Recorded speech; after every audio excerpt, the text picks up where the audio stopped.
enjoy. If you are seeing this after the fact, you will probably want to fast forward to about 1 hour and 15 minutes. Is probably when the first session is going to start in this video on the live stream. Have fun.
faster work, so that's the only thing I need to do. Go for it. See, the person who lent it to me warned me that it is loose at times and all that good stuff. That's the only worry.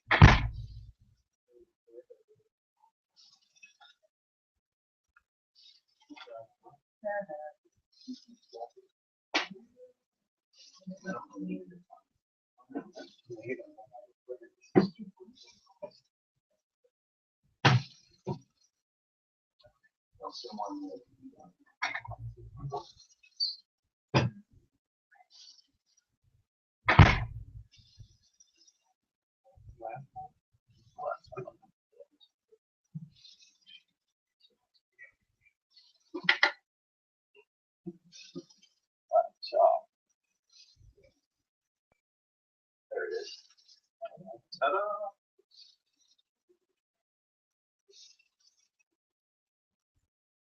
That makes us good together.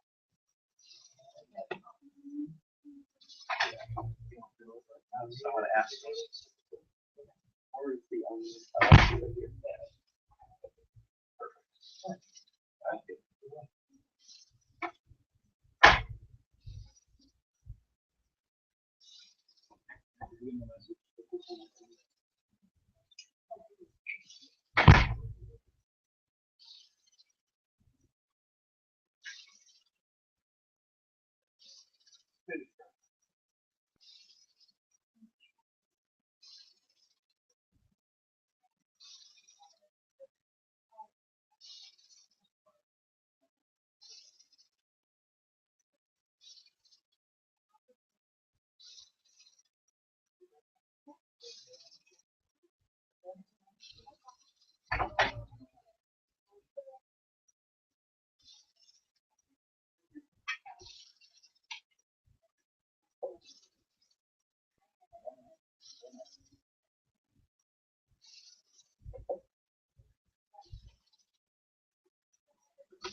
Interesting, man. Where do you want the office chair to come from? The forum would be great. Like right here would be awesome. Yeah. Yeah, that's perfect. That's your thing. Sure. I don't know. I feel so weird being on the right-hand side. Like this room is almost teacher-esque for me. Camera. Behind me. Did you bring Magic SEO? I did not, sorry. Are we gonna sit here and listen?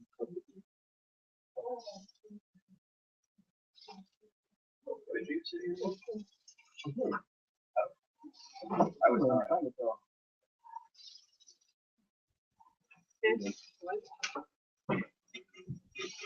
This reminded me of the key thing to do. No. Good thing I wasn't sure on the screen. Yeah, they got a testing one.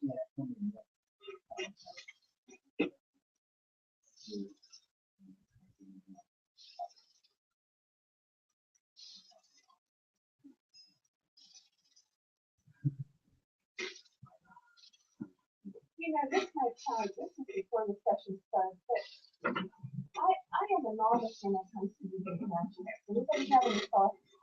Using what? Hashtags. Oh, hashtag. Well, Hashtag anything. an interesting one. I'll do something for you here while we're just chilling here, waiting for not time yet. I can't see my screen. There's someone saying hashtag that now.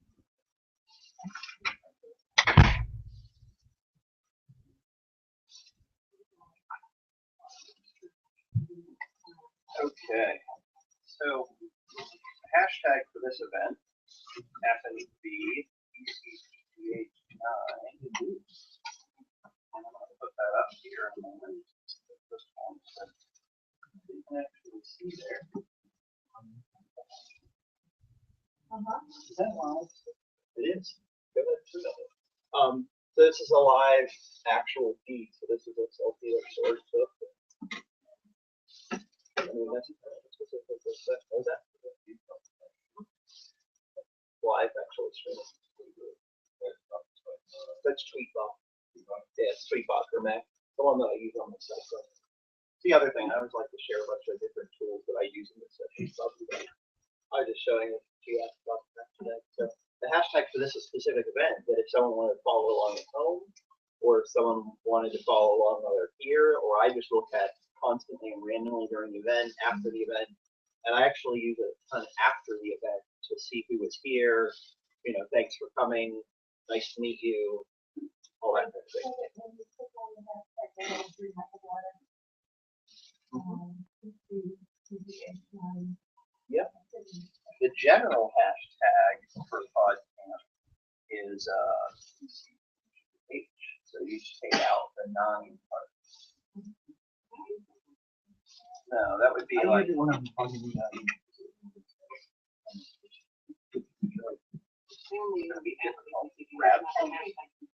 So like if we refresh here, I bet you there's still people using sometimes people tag it as though.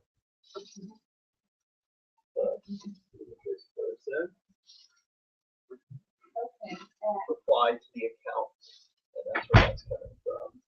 Hashtag. That's what gets confusing about hashtag. Have them all in there. You want to use the hashtag this week? We can. I mean, it would be ideal when you're at an event to use the hashtag. So it's kind of the way that you can connect with the event, and then other people who aren't necessarily at the event or don't necessarily follow you can kind of connect. So that's definitely something interesting we are going to talk about here. Maybe we might talk about it. Thank you very much. I was trying to think of, like, their hashtags are crazy because it's really, if you think of a hashtag, literally just a word. Yeah, I mean, yeah, if there are multiple words, then it is a word without a space.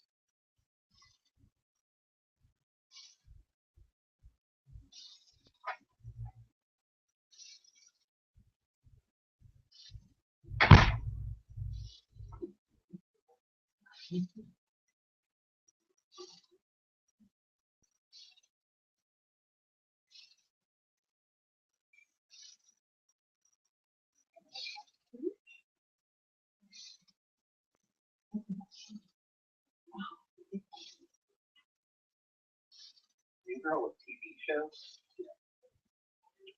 There's a hashtag in relation to just that specific TV show. That's literally my personal Twitter. I was just scrolling through to look at what hashtags were in there. Hopefully there's nothing too terrible in there. You never know. Oh, look. I like this one.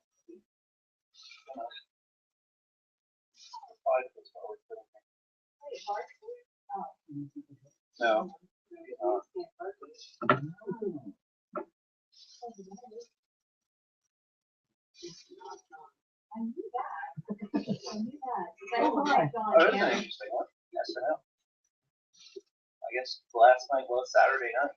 Yeah. That was Saturday Night Live. The hashtag they use a lot of time, not just in events, but there was one.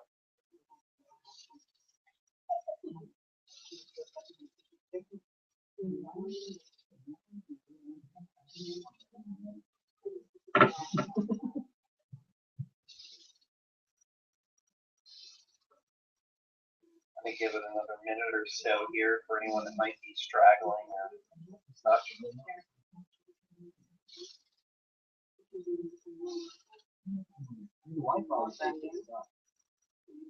Yes.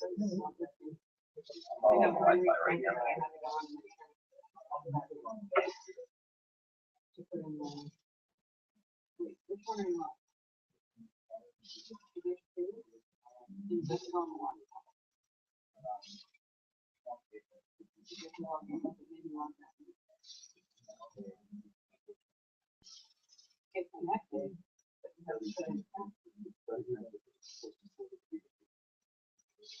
Mine showed that. Humor me, what if, it's not on internet.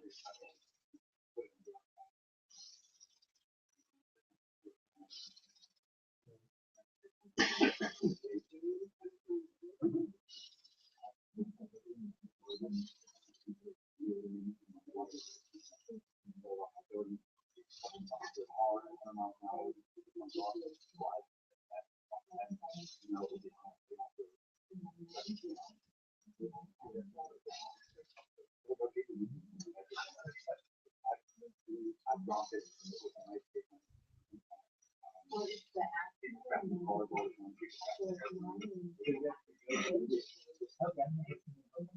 Yeah, go for it.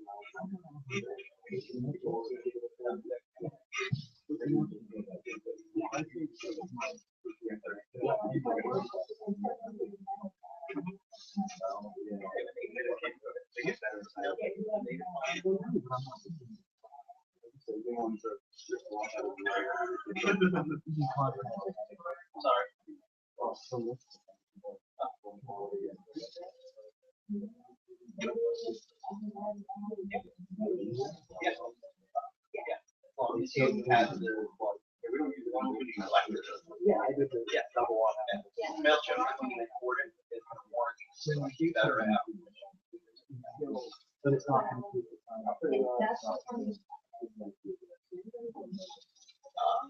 No.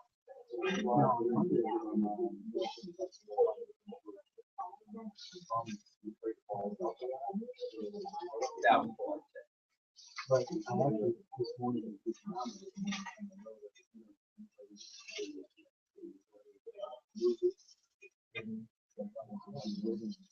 Yeah, each download I can access.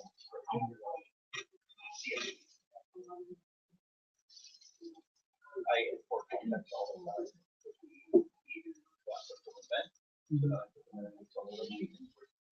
Or like I had to do like this together. I'm always experimenting. I guess I could get started. Make sure to know how to straggle.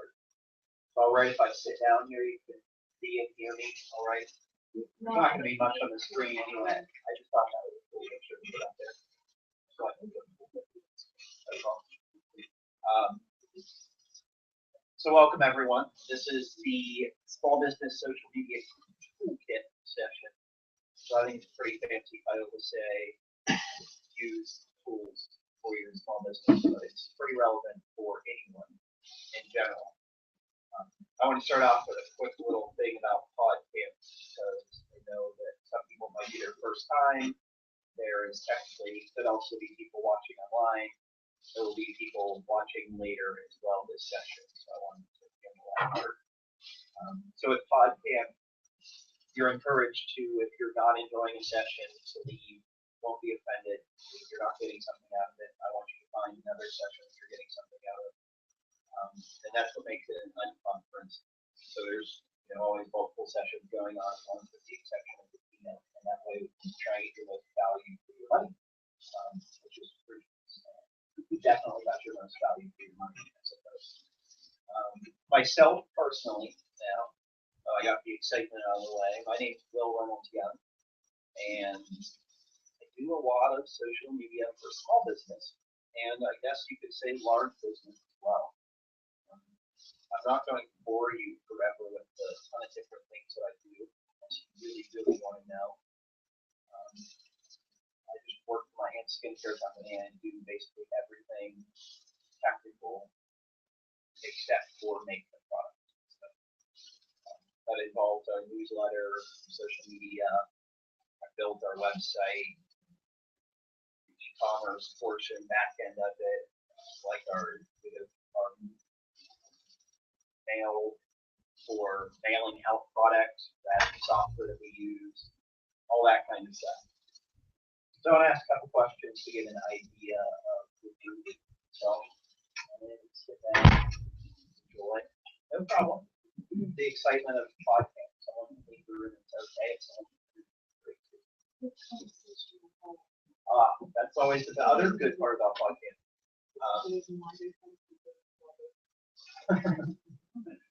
So how many of you actually own a small business, whether it's full-time or part-time? I think you're kind of yes. And then how many of you are currently using social media for your small business?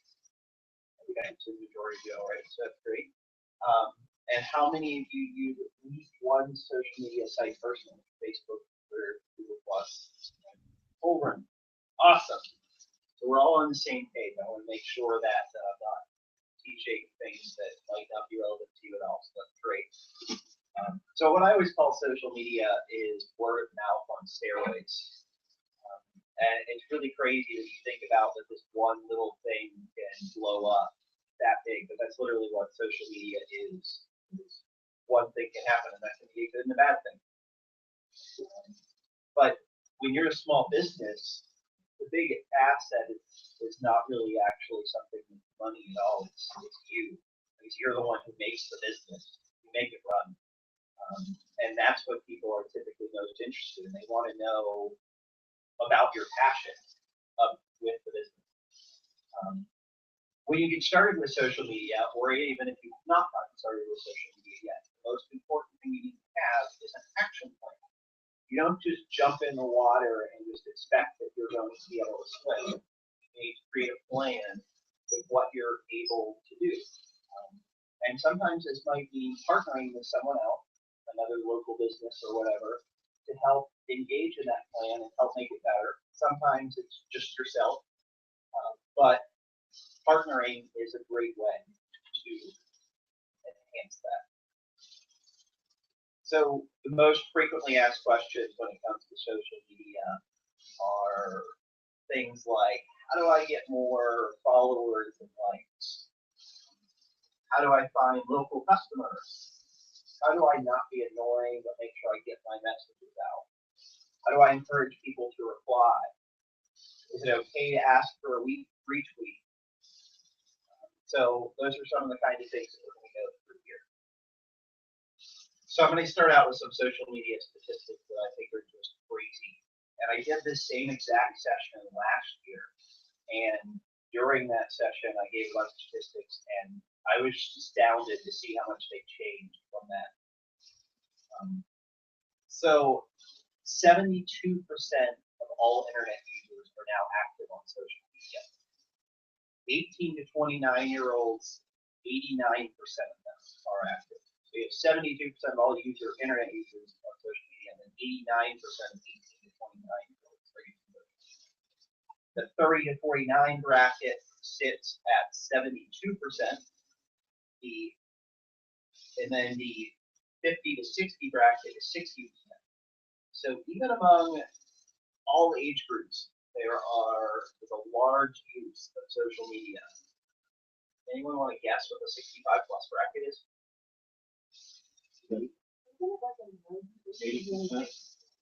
So last year I talked about how the 65 plus bracket is the largest growing segment of social media. It now sits at 43%. So if I go back and put that in perspective, you have 89% of 18 to 29-year-olds, 72% of 30 to 49-year-olds, 60% of 50 to 60-year-olds. So it's still less than half, but that number is just growing astoundingly. What was it last year? I don't know what it was last year. I was trying to figure out for someone to give me a concrete percentage or just concrete numbers, and that's what's so difficult sometimes. That's difficult there. Last year I talked about how it was the largest growing segment on all networks, but no one would tell me what those numbers were. The interesting thing about social media, to me, and just business in general, is a lot of times we're building a website. We need a website, we need a web presence, but we're building it for this screen right here. I don't want to pick up the I was going to show you the screen, but the dongle is not very good. So we're building it for these screens here, but these are the screens that people are using all the time.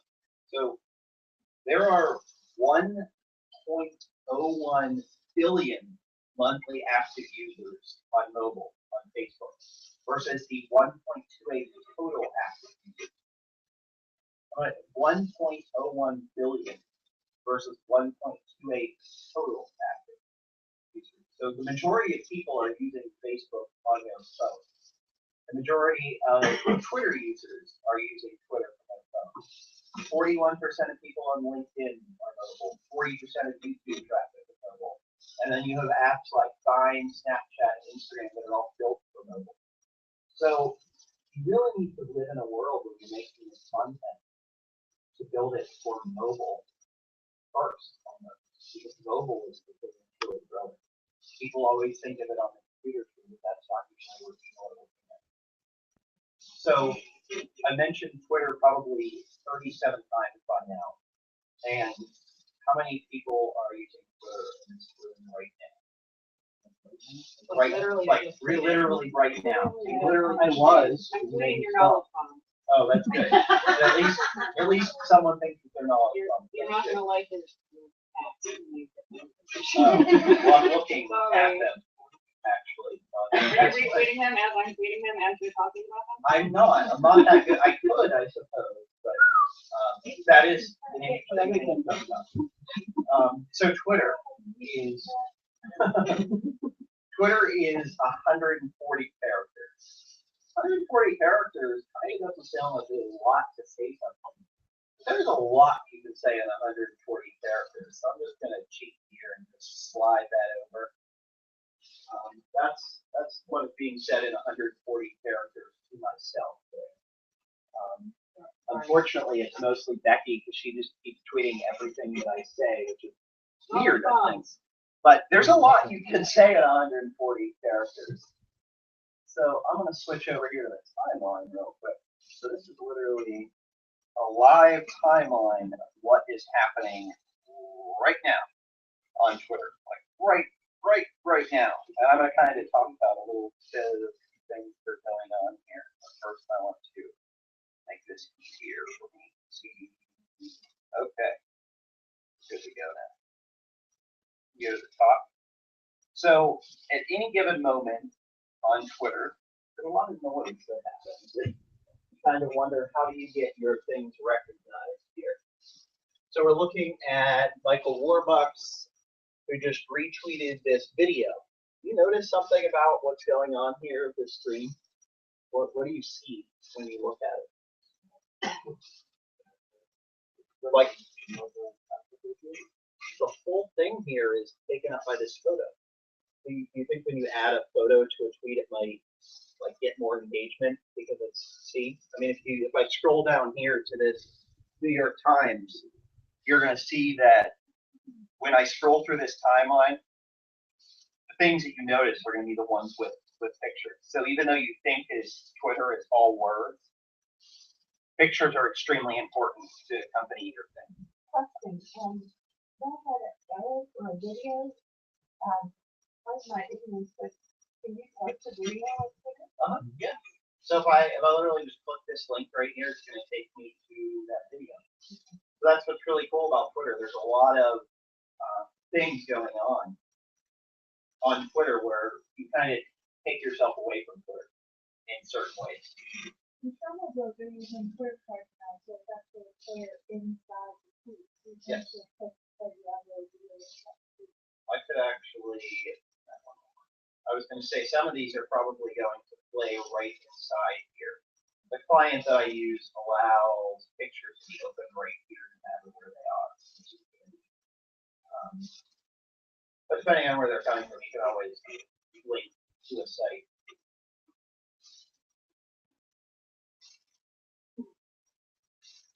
So, any other questions about Twitter before I move on to my next little social network to talk about? Sure. Okay. Let's just hold you the Twitter card. The Twitter card is literally, I'm trying to think of the best way to explain it. I haven't explained it a ton of times. I don't refine my pitch on Twitter cards. You can put literally a video inside a Twitter card. You can put something like a single sale if you're selling an item inside of a Twitter card. It's kind of like a little ad inside Twitter you create and you control. But it allows you to interact within Twitter with it. So you can buy the item right on Twitter right there. How do you, because like when I'm posting to Twitter, you know, you can put in the pictures and stuff, which that was cool. I didn't realize it was a video. So awesome. I don't know when that is. But I was, I know you can do pictures, but whenever it comes up on the tweet, it's always very, well, the pictures aren't there. Like you have to click on the link. Yeah. So I guess, is that the question that I'm asking? How do you get the actual picture, like within? So, Under settings. so it's going to depend on what client you're using, yeah. But if most people actually use the native Twitter application, and when you use that, you see the pictures right in line with the things. The videos, in most cases, give the link automatically and show a preview. With a Twitter card, you don't have to click outside of Twitter. That's the idea. So you can stay within Twitter to do that action. Okay. Because Twitter wants to keep people more on Twitter. Whereas you as a business owner, probably at some point are going to want to get into your website. Maybe not right then, but that would be the concept. So Facebook, we got going on here. Facebook is really interesting in comparison to Twitter because Twitter is really short lifespan. Like the things that are happening right now on Twitter here, like they're probably not going to be looked at an hour from now more than likely. But on Facebook, things can last for days easily. More often, the engagement is actually within the first 5 hours on Facebook, 75% of the time. So even though you're looking at a longer span than Twitter, you're not looking forever. The content is going to be there forever. So just like Twitter, images are going to perform better again. So what I tell people when they're looking to promote something for their business, or they're just looking to talk about their business, just in general, is pictures are your friend. I always tell my aunt who owns the company, just take every picture you ever can and just give it to me. Because as long as we can keep those pictures organized, they're going to be useful to us at some point. Whether it is an athlete that we have that was climbing something and we need to promote them next week and we don't know about it yet because they did something really awesome, or it's just us standing there and maybe we want to make a Christmas card and we want a picture of us to personalize it. The pictures are your friend. When you're on Facebook, you're usually using a brand page for small business. And that's something I see a lot that's done wrong. You can't use a profile page. It shouldn't be done. It's against the terms of service of Facebook. And eventually, you're more than likely going to get slapped on the wrist from Facebook. So as encouraging as it sounds to do, don't do it.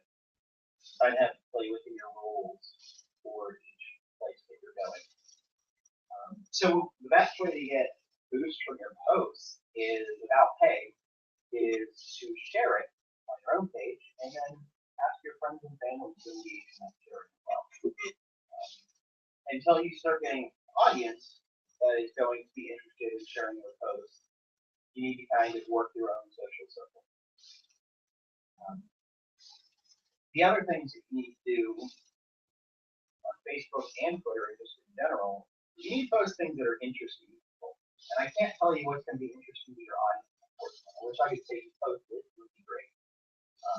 You have to figure it out for your own, unfortunately. You need to know, just by guessing, posting different things at different times to figure out what works and what doesn't.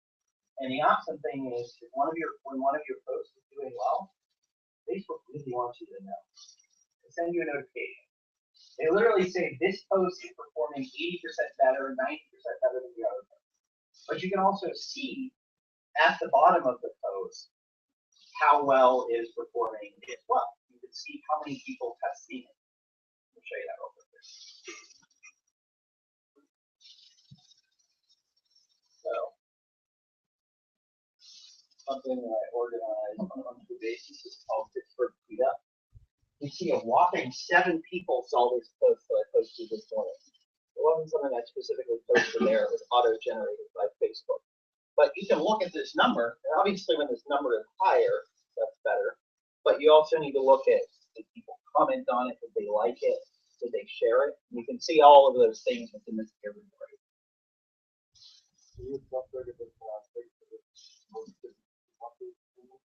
Am I?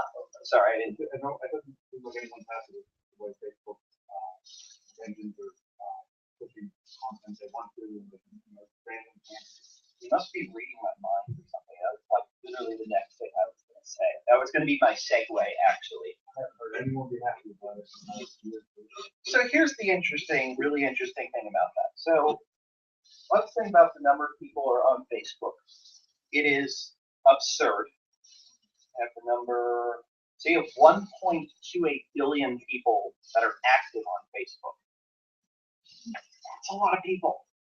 So unfortunately, they can't really show you everything that you're interested in. If you think about just in this conference setting, you probably read the 4 sessions that were here and like, this title sounds great, that's good, but I also kind of like this one. So you had to make a decision. Unfortunately, Facebook is making that decision for you and not really getting a ton of input. They're trying to kind of read your mind, but they can't show you everything, unfortunately, or fortunately. I mean, if they really did show you everything in order, it might get super boring for you. So, in one of the ways, it's a blessing, and another way, it's not so much. So this is where it gets to an important thing that I was starting to allude to. While there are a bunch of social networks, I can't tell you which one is going to be best for you, unfortunately. I can only try and guide you about each social network. Personally, for Skin Nourishment, a company that my aunt owns and I work for, we don't perform well on Facebook. We have a really, really nice following on Facebook here, but it doesn't really work out for us. It's not a good place for me to spend my time all the time. I get really good reactions from Twitter and Instagram, but we maintain presences on all of these networks. So that's an important thing to think about. If you do set up a Facebook page, and I personally go to your business, which I'm going to say is Bob Sets, because I hear it's good. If I go to your Facebook page and I see you've been posted in there in 2 years, I'm going to be like, what the crap, guys? Thought you guys were great. Why aren't you posting there? This is the social network I love. So that's an important thing to remember, that if you start a page on Facebook, even though I'm not a huge Facebook fan, and even though that it's not our #1 social network, we are still posting on Facebook on a regular basis. I will show you. Stop cheating, you're looking at my notes. Look away. So, make this a little bit.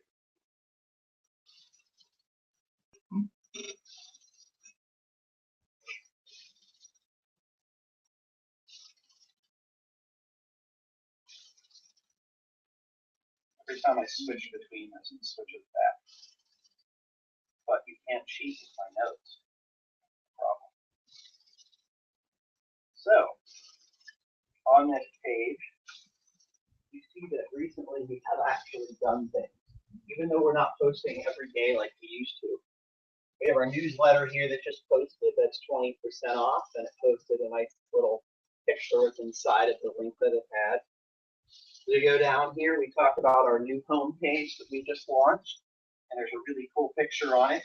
But do you see something here that I'm doing in this post? Which is, if I scroll down, you're going to see the other things I'm doing.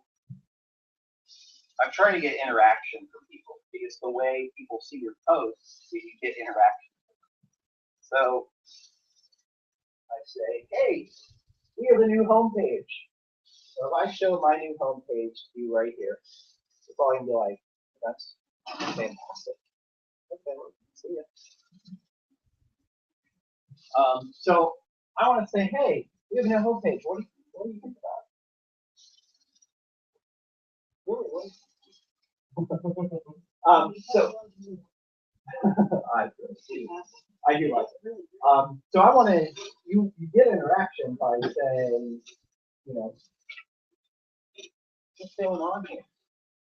So maybe you guys are deciding and you're saying, hey, we want to launch skincare brand A or skincare brand B, and we have two different sets we want to figure out. So maybe it's a good time to ask your audience. The first time you're probably not going to get 3,000 replies. You're probably not going to even get 10 replies. You're lucky you'll get 5%. So that's a start. Because you need to start engaging your audience to actually get them to engage back. It can be depressing sometimes. You might never get any answers. You don't have to. I like to see if you can do this.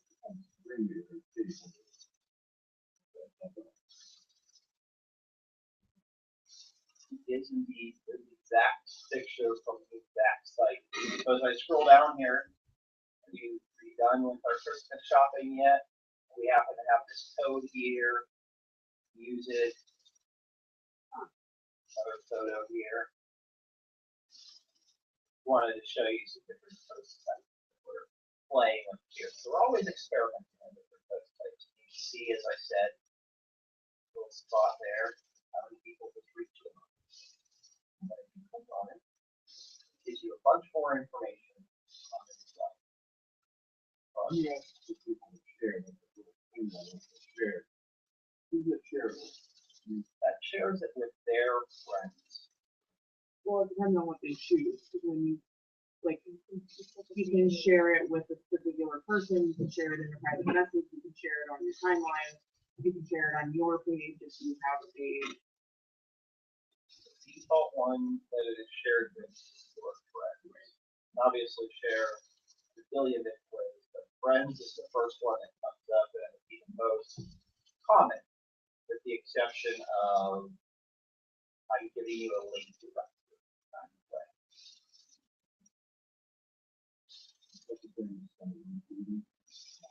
Yep. So, for platforms that you recommend, definitely would be on.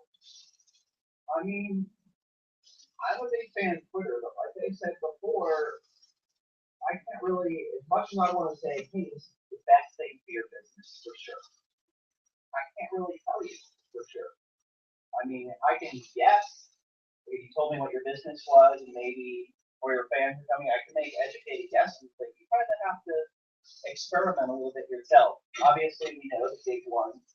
We have Twitter, we have Facebook, we have LinkedIn, we have Google+, we have Pinterest, we have Instagram, we have Vine, we have Snapchat, we have YouTube, we have Tumblr. But then one of the most popular ones is maybe it'd be a good idea to create some content on your own blog, actually, on your own company blog. So I'm going to use the skincare example again. But a company blog is a really, really great way to reach out to your customers. And I'm not talking about saying, hey, we released this new fragrance and it's really, really great. I'm talking about educating your customers on your product, but just in general, educating your customers. So if you look here, this is the Skin Nourishment Company blog. And we invited someone who is a customer to write a post for us, fitting into cross-training by Shanae. And I've never met this person in my life, but I found them through Twitter. I was like, hey, it looks like you have an interesting story, and I'd love if you would share it with us. And great. So she shared her story. Maybe something a little more formal we could go with. Like we have climbing hand care. And 10 things I hate about climb on bar and creams by Jay Long. She is one of our athletes. So she's someone that we pay to sponsor. But again, we're getting content from the community. As we scroll down here. Cross-training hand care. So this one was actually done by me. So the content on your blog, your company blog, doesn't just have to come from you. I also ask my hand to create something. I spice it up a little bit, change it, maybe get a picture, maybe add a little of my own thing on it. Something I always like to do personally on Facebook when I'm asking people, something like, what's your favorite buy-on product? Well, that's a really great thing to ask for your other customers. But maybe they want to know what's your favorite product and why. So I make a habit of asking everyone in the office, I'm like, what's your favorite product and why? And I just share that. So it personalized a little bit rather than making it something just generic. So here's another article, Coffee in the Wilderness, that we got from someone here. Story of Climbing for Change campaign. So you can tell there's a wide variety of things that we're doing here and inside of this. And I was testing a bunch of things, seeing what worked for us. I'm going to go through some tools here. I'm going to try and allow some more time for some general questions because fortunately there is so much to learn here that you're never going to be able to learn it all in this session. I'm still learning and I will always be learning this stuff because there's no such thing as a social media expert. And there's no such thing as someone who is the best person ever at Facebook. We're always all going to be learning the best way to do things. That's why we have to share knowledge with each other. So some applications that I find helpful in different ways. So the thing that I had up on the screen before we started was an application called Tweetbot. It's the application I use personally for Twitter. It's an iPhone client, and it's also for my Mac. But there's a bunch of other applications out there as well if you don't have a Mac. A really popular one that's awesome is actually called TweetDeck. You're able to view several streams at once. So I'm going to do something fun here. And something that I would literally do for work. And this is one of the most powerful things on Twitter, which is rarely ever used. And it's a secret, big secret, but not really. It's a terrible secret, actually, that is not kept at all. So I'm going to open the other application that I like to use, which is called EchoPhone. And this application is on every single client ever imaginable, except for Linux. So I'm going to look inside here, and this is literally something I do on a regular basis here. Something called Twitter search, and I can reach on any client or just on the Twitter website. Actually, I'll do it on the Twitter website. I was going to do it on my actual client, but we'll do it on the Twitter website.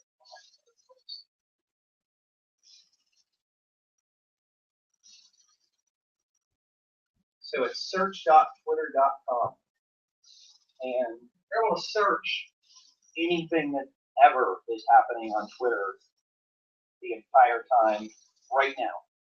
So what we did before is we searched BCPGH9, and we saw in my thing a stream, but it's aggregating pictures up here, and we have, oh, look, there's a picture of me. Another picture of me. Apparently it's just all me right now, which is really creepy. I didn't plan that whatsoever. Here we go.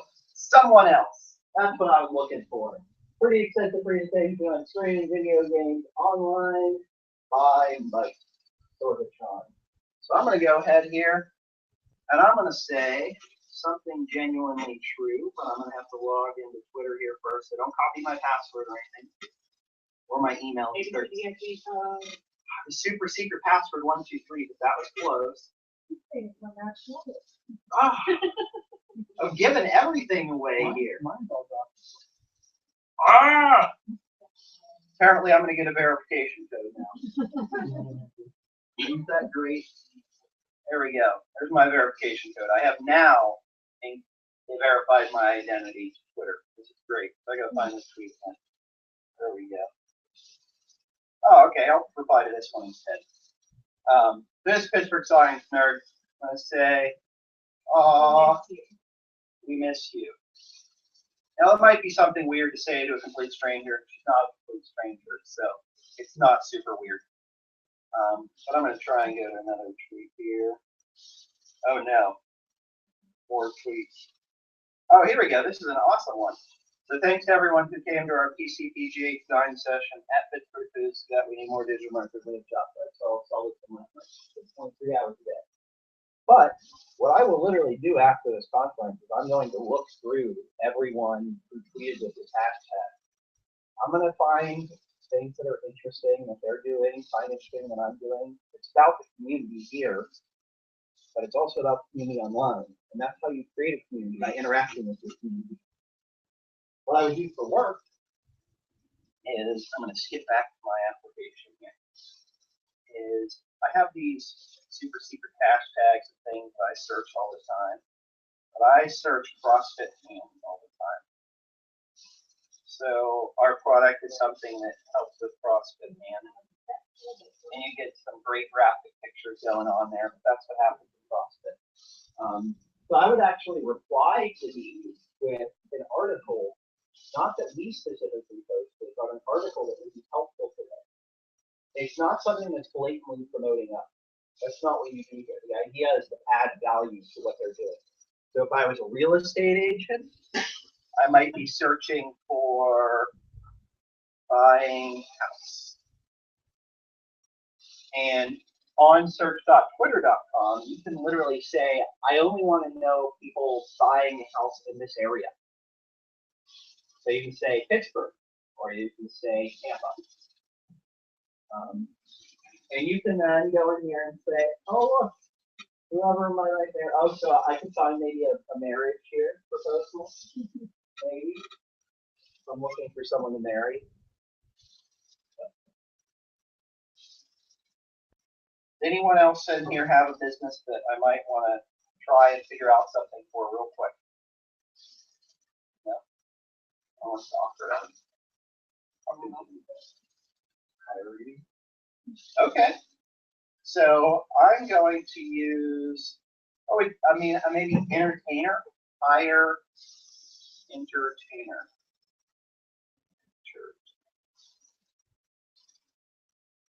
So here's someone completely spamming a feed.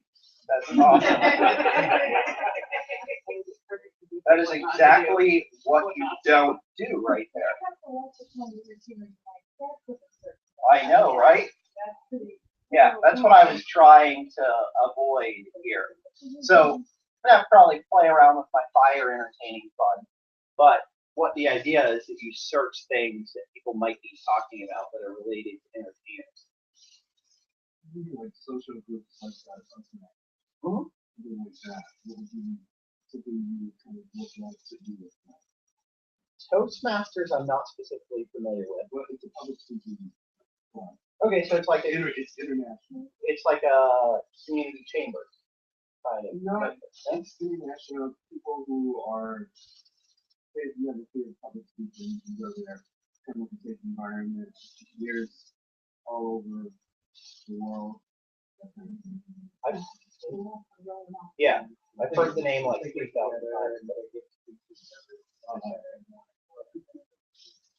So, right, so someone, they're looking for every... Basically, you call it education, but it's basically people who want to do better presentations and do feel comfortable speaking in public, whether it be presentations or like yourself. Yeah.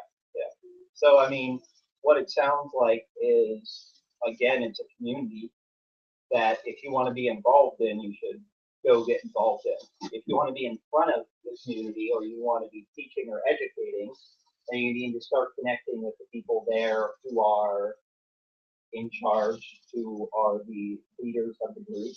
But you're not going to do that by walking up and saying, hey, Becky, I hear that you arranged this thing called Podcamp. Here's my business card.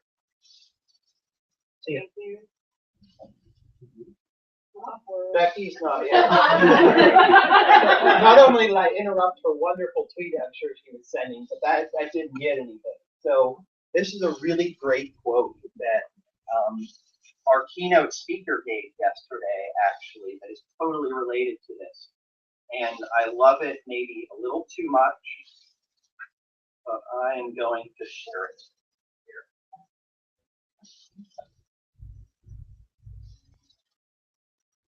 So it is, you can make more friends in 2 months by becoming more interested in other people than you can in 2 years by trying to get people interested in you.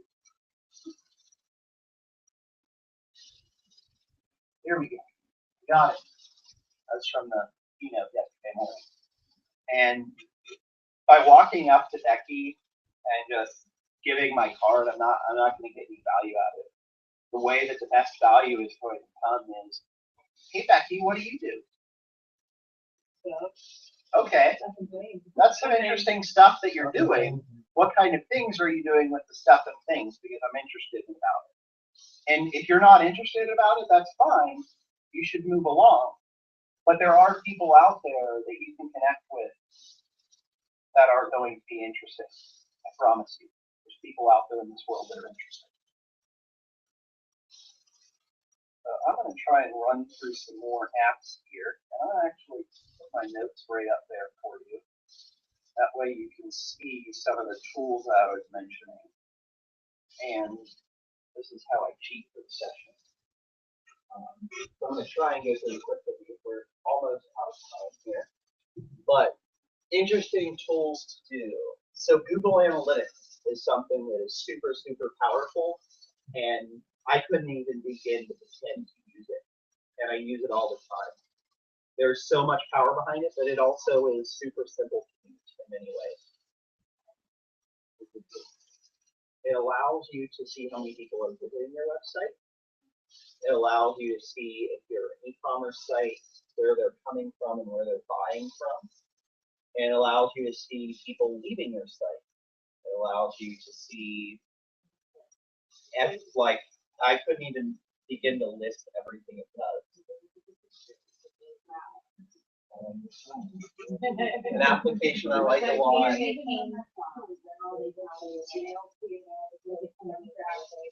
Yeah, it'll tell you more than you've ever wanted to know about your site maybe in your life. So it's yes, it's like start telling people about these tools. They're like, wait, when I do this, that is shown. Yeah.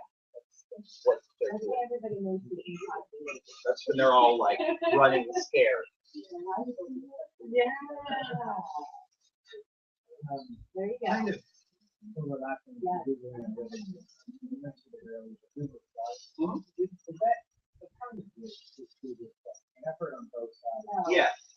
It's not worth much, but Google also does the world.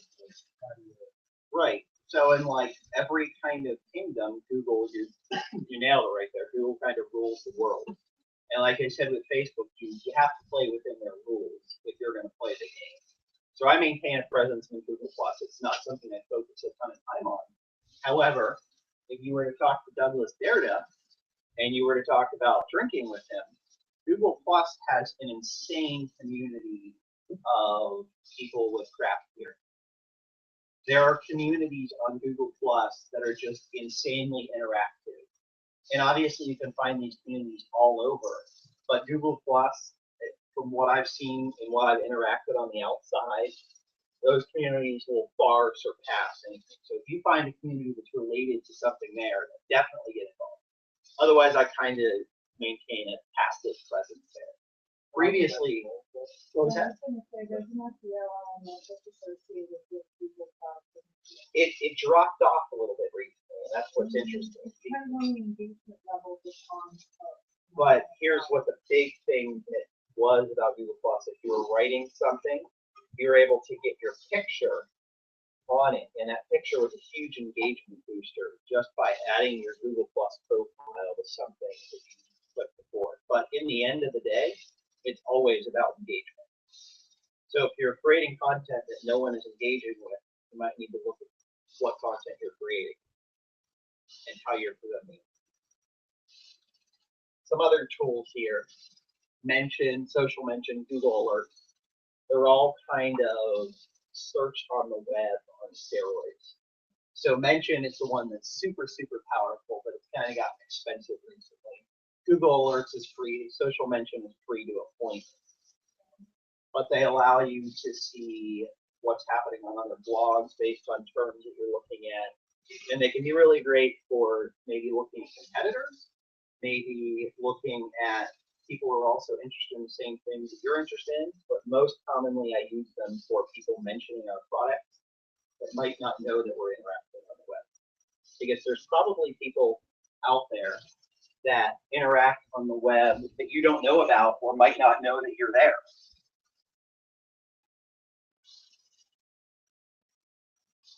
So some other tools. We have talked about Echo Phone, Jing, J-I-N-G, it's a screen capture tool, Dropbox, Statagram. One that I really, really love, I think it's what's important. What? Yeah, they've changed something else. Is called followup.cc. So it allows you to follow up with people easily by saying, okay, I wrote an email to you and I said, hey, it was great meeting you at Podcamp. I was really interested about the stuff and things you were talking about. Let's grab coffee and chat next week. And I follow CC and say, remind me to follow up in a week with you if you don't reply. It can get a lot more complicated than that. But the idea is that it allows you to follow up with people automatically in the way that in a week from now, it's just automatically going to say, follow up with XYZ person because you CC'd them on an email. Is there a charge for that?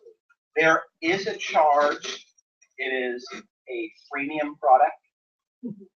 So they're free to a certain point, and then you have to start paying for it. It is rather cheap in comparison, but cheap is relative as well. Things that save things for later, like, hey, I saw this, but I can't do it right now type of thing. Pocket, or if you really want to get complicated, Evernote. That way, when whether you're on your phone or whether you're on your computer, you're able to save something and, hey, I want to look at this later tonight. Whether it's a link or whether it's a video.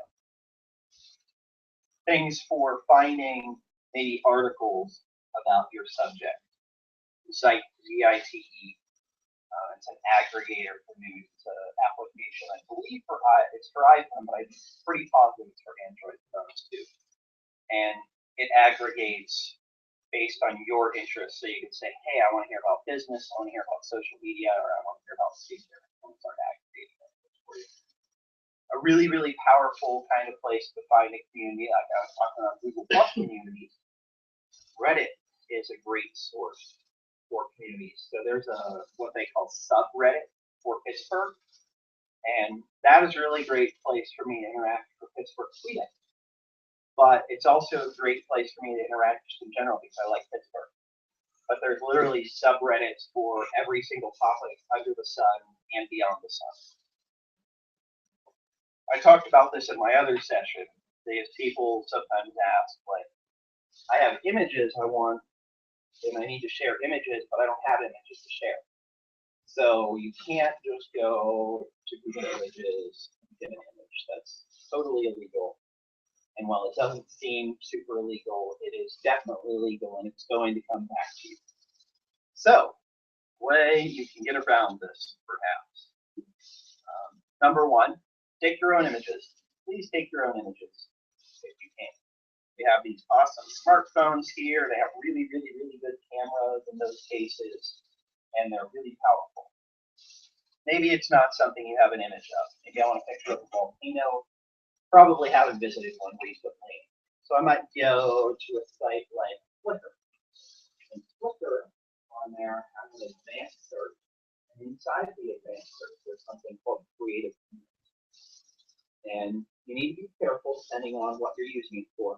But I would tell you in most cases for your business, like 99.9% of the time, you need something that is for commercial use or is like it. So there is a commercial use license that it literally, you check a box and it says commercial use, and this person posted this photo, you need to use it for commercial use, but you need to give them credit. So if you're writing a newsletter, you would post the picture, and in the caption you would say, photo by their Flickr username, and you would link it to their photo. So you need to give them credit. If you're not giving them credit, you've just basically stolen the image, just like they can. While I like to do that, giving credit is not always the easiest thing to do. Like if I'm posting an image on Twitter, there's not a lot of space there. Maybe it is something important. It is something for your business, so you might want to throw a few bucks. There's tons and tons of sites that allow you to buy photos for a really, really reasonable price. I don't really have anyone specifically that I love. I kind of just go where I find the best image. But there's so many of them where you can just grab a great image for like $3, $4. If you really find yourself using images all the time, there's subscription services that give you an amazing amount of images that you would just go crazy with.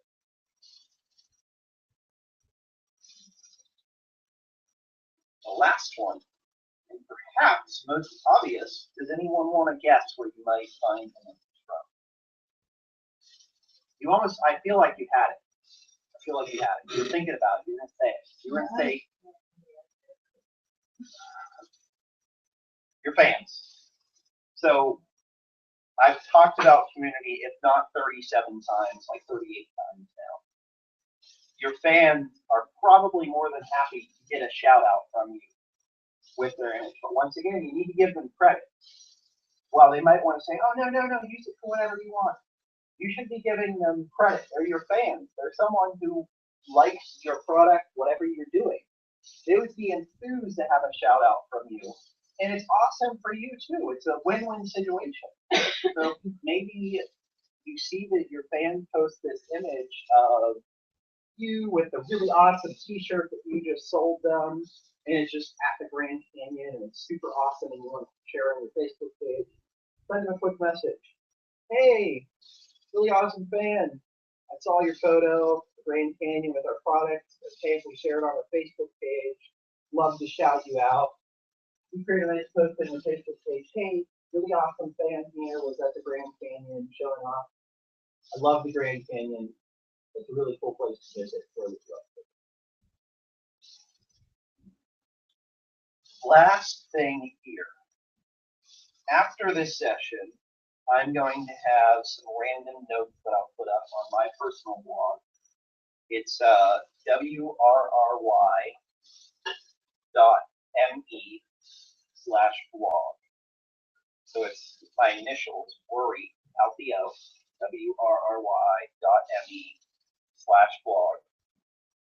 I also encourage you to maybe not tackle me in the hall, because that might hurt, but say hi in the hall. I'm happy to answer any questions and go further there. But there's also some other folks that I'll point you to that have some interesting content on their blog. One guy, his name is Sean Graham. He has a really interesting small business blog. He's from Pittsburgh. He's a Podcamp attendee. He creates some awesome stuff on there. A really, really popular guy. His name's Gary Vaynerchuk, Gary V. He creates some really, really interesting content. It's been a great inspiration for me. Another guy on marketing, his name is Scott, a really big blog as well. But there's also a company blog I'm going to point you to as well, because there's a lot of companies out there that create really interesting content. Webs, actually, really good webs. They allow you to create websites. They have really great kind of beginner type articles. And then also a buffer blog as well. So, any other last question? It is 4 minutes till, and you probably want to go eat lunch. Thank you, Dan. You're welcome. Enjoy the rest of Podcamp, everyone.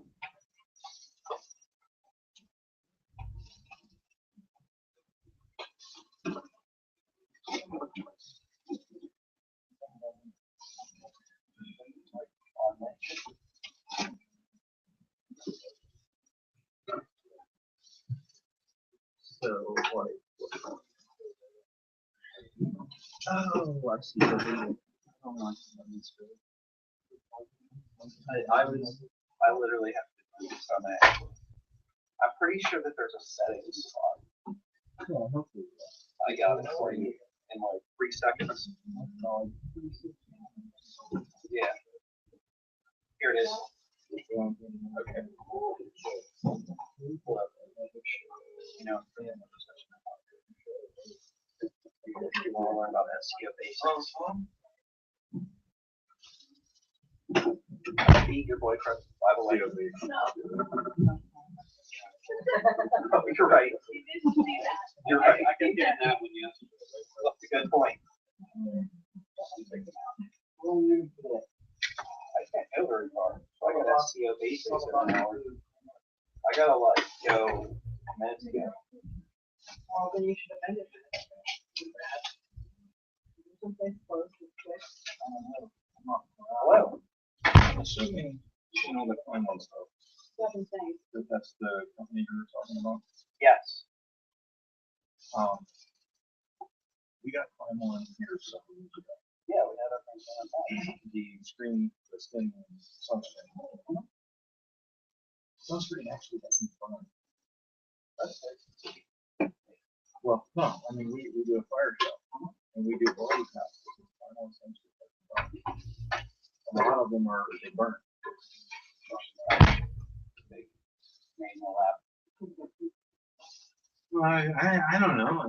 So like you're saying that if I went and tried to light the container on fire. I don't know about that. I'm gonna try it. I don't know about that. This is a great test at work. But if it's you work related. It is work related, but if you want, you know, something that's interesting, we'll put together something for you. We're professional fire eaters. Yeah. We use Claymon because it doesn't burn. This sounds super fun, actually. I'm My seeing a partner- video in the future here, actually. I said I'm seeing a video. I know it's tough time. I know. My partner really loves it. Wow. All of it. So did he use like, I know. She is the girl in there that works down my throat. That sounds like fun. Wow. Oh, there we go. The back. That is really interesting. You'll have to share that with me later, but I have to go. Okay. Bird. Are you gonna be in here for a minute or are you coming out? I'm gonna try and get out, but I still have to back this stuff up. So did, I think if I remember right, we had the bar, the cream, and sunscreen throughout because we did it for several years. Yeah. But we had a bunch of the little tiny sample tubs. Yeah. Getting to the end of those. You don't have an expiration date on it, but we wondered about that. Yeah. So the expiration date for the sunscreen is technically a year. However, it'll last forever. It's not going to go bad. The only thing that starts happening is the oils inside degrade. So the effectiveness is going to be less. Yeah, but I'll make sure I talk to her about that. We're happy to. I totally love to give you guys some products and such and make a fun video. Super awesome. Except I'm terrified. Like I'm not terrified of fire. Like you're the professional, so I'll have to stay like at least several feet away. There was an artist who I really love, his name George Watsky. I don't think you know, but in a recent video, he did like this thing where his hand was baked on fire, so they were using it. So I'm sure you know what it is. But it was just like talking about the sensation, and I guess like it only happened for like 30 seconds or something, and then it would like burn through and start burning him or whatever. Yeah, like probably a fire drill. Yeah, something like that. It was literally just his hand, and I think it was like stuck his hand in the gel and lit it on fire, and then like they were shooting this video about, like, wow, that's kind of like a fun thing to Not do. experiment with, maybe, but I'm not going to do The fun that. thing to not do.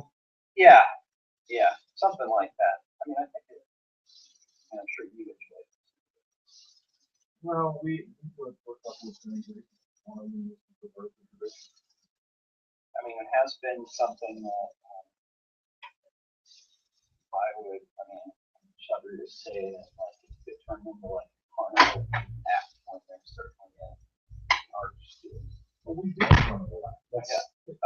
funny. We come out of American Psycho. But the idea is that, like, you're not standing there, like, obviously in his case, he was producing videos to get a crew or doing it, like, taking a stick, lighting on fire and stick. Basically. There's probably some safety precautions. Oh, yeah. What I'm saying. If that's what you're saying, yeah, Yeah. there's a lot of safety. Yes. There's a lot of safety involved. Yeah. That's what you're saying. There's a lot of safety. So you do, is it your full-time job? Do you do We are full-time on the team. We do the fire show, we do balloon art, we do storytelling, magic, basketball, music, and in the Pittsburgh area, right? Pittsburgh's our metro. How far do you travel? New England to Key West, the Atlantic Ocean. That's a big area, big region. I work pretty much like tomorrow. Basically find an event that we want to work at. Rather than just, hey, hire us to eat fire here for you. We've had some bad experiences that way. Yeah, I say to people all the time, if it's something that like you want to do, you should get involved in it that way rather than just expecting it to show up at your door. It's like Skid Nourishment, we don't, like, we have some ads, we spend some money on ads, but we don't, there's 5 of us. And 3 of us pretty much dedicated to making the product. There's me who does marketing, and I don't have much time for it. You've got two ways to do marketing. You do shotgun as like almost. Yeah. You shoot them out all over the country. It's expensive and they're expensive. Or you can rifle ads and you can rifle market for clients. And But I think it gets you that. I think that those Walmart ads are what I'm thinking. This is like, I see the ad and I'm like, oh yeah, that's cool, something to buy. It's $5 for me to get it. But after that, they're probably like, you didn't come up to me and say, hey, this is a really cool product that I use. So I'm not going to go then and say, hey Becky, this is the product that this guy introduced me to, and he also does this. Like it's much more of that kind of thing. You're not talking like Walmart is, where Walmart blanket the country. Oh no, I Really do that. blanket stuff. We're going on a Super Bowl ad this year. We decided to spend our entire marketing budget for the next 20 years On a 5-second ad. Yeah. For the Super Bowl. Yeah. well, that sounds like that was done in a contest on radio out of Cincinnati. They made a mistype and do their entire promotion for this year on one contest. And then they screwed up and gave it to Oh, wow. Story.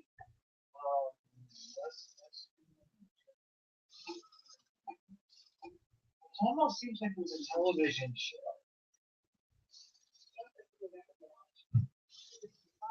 Oh, it was hilarious.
sweet room.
You know, my dongle is to HDMI.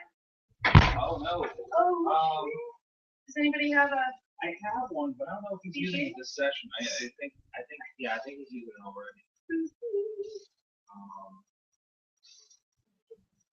Yeah, no, I need this. Oh, good. I've got plenty.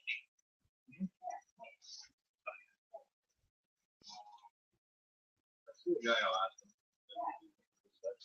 I think he is using it. What are you trying to do? I've said. PowerPoint, They're in PowerPoint because they did a on the Mac version of PowerPoint. you have a thumb drive? I might. I do. I need to make a couple of edits, but I bet I do have drive. They should have the whole office. What's that again?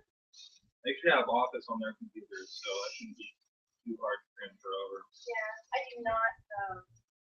Have something that I could email it. Sadly, though, well, smartly, I have two-factor authentication on my Gmail. It'll probably take me 20 minutes just to get that. Oh, just pull the password for mine and just hit the. Oh yeah, and like if you ever do that with like Apple TV or something. Alright, got this guy. Should be formatted ready for you. So you'll at least, I don't know where to plug in.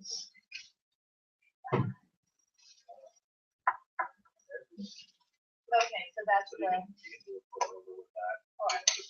I use like really simple fonts, so and then like a whole with no text on the front. It's got like a video on it. Oh, shouldn't be a deal. Thank you.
Hi.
How you doing? Well, are you just I'm well, thank you. How to get this thing fired up? gonna give you a hint? For now. Okay, good. I'm already on there. No, I would never like to make minutes, but.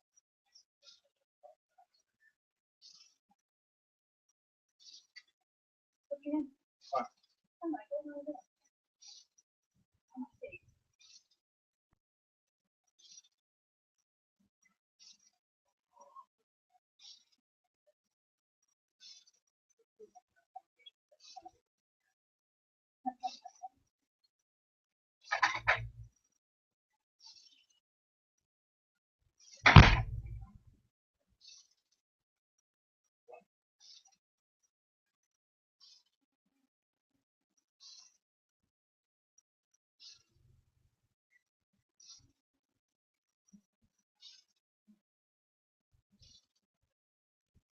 Oh, is it really one? Oh, okay. So this is like.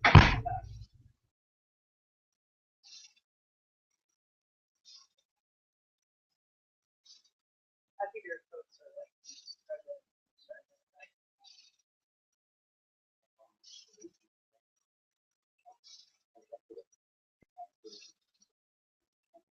Oh, yeah.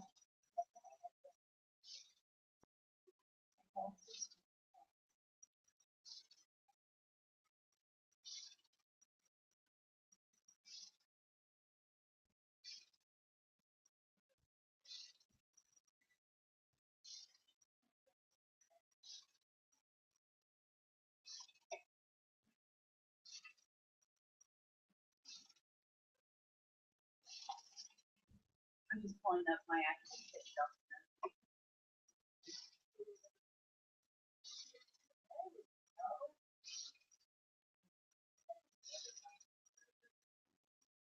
The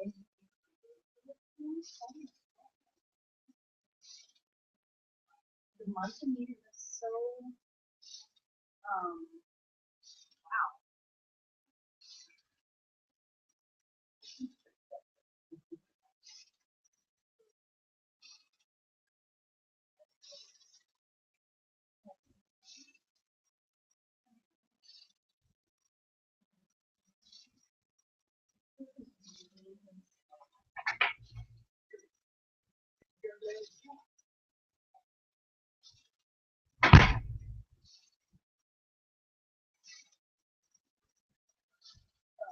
Well, this is not gonna happen.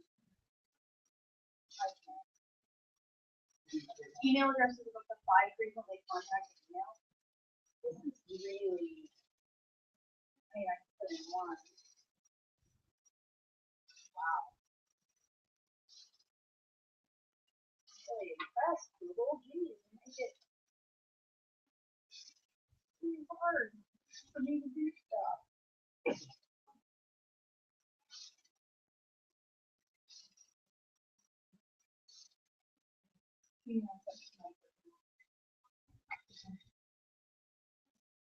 Oh, it's nice. And then I think I'm gonna have to call the team because it's not flying up there.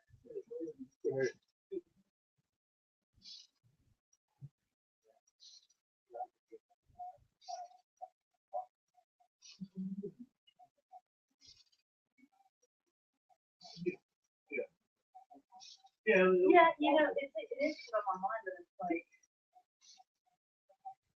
Text message. That's cool. But it's on the phone here. Yeah.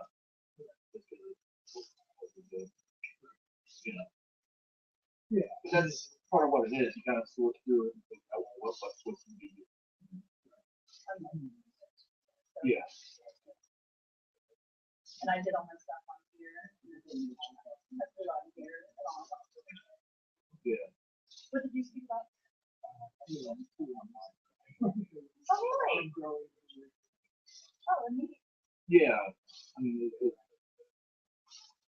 took me. I knew what I wanted to do. I could play now. Nice.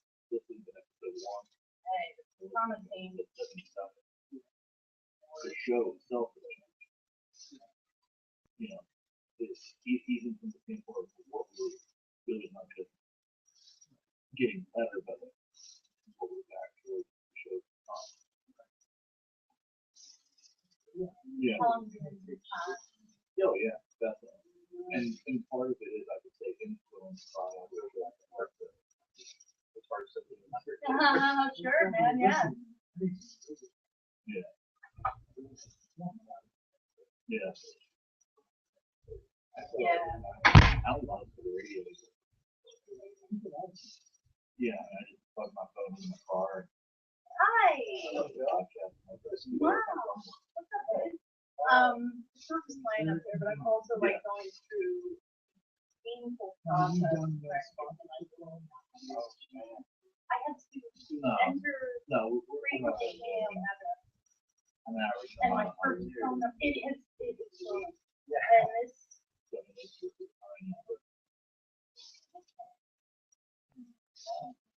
Yeah. Yeah. Yeah. But it, yeah, but I don't know actually. And it didn't have my font. It's like the name of the show. Yeah, man. Working directly. Oh man, I'm so zen. You know what? I was working on my shift this morning and I get a call from the technical director or telling me there's a production issue. And he needs me to rally for. And I'm like, Kevin, I'm speaking. In less than 2 hours, I have a shower. He's like, Yeah. And so like I had to call these people. Yeah. Sorry, I'm just gonna. I did. Like, I found you know, there's something new to add to the website. I don't know why that's frozen. It's not a big deal. I mean, I'm gonna be publishing my pitch out on One person.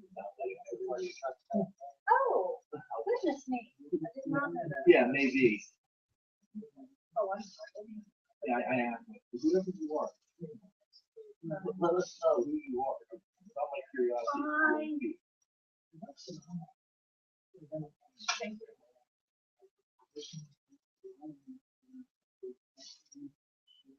Yeah.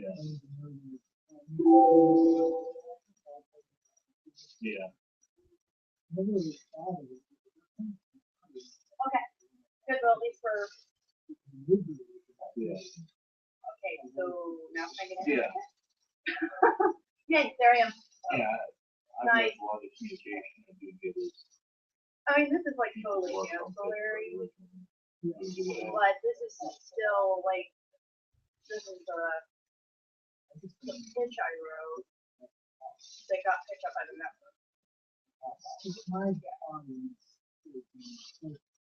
Bunch of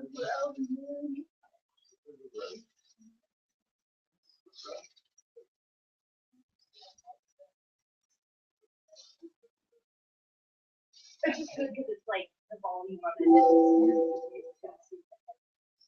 Happens somebody else is put it out. If you want. Fine. I want a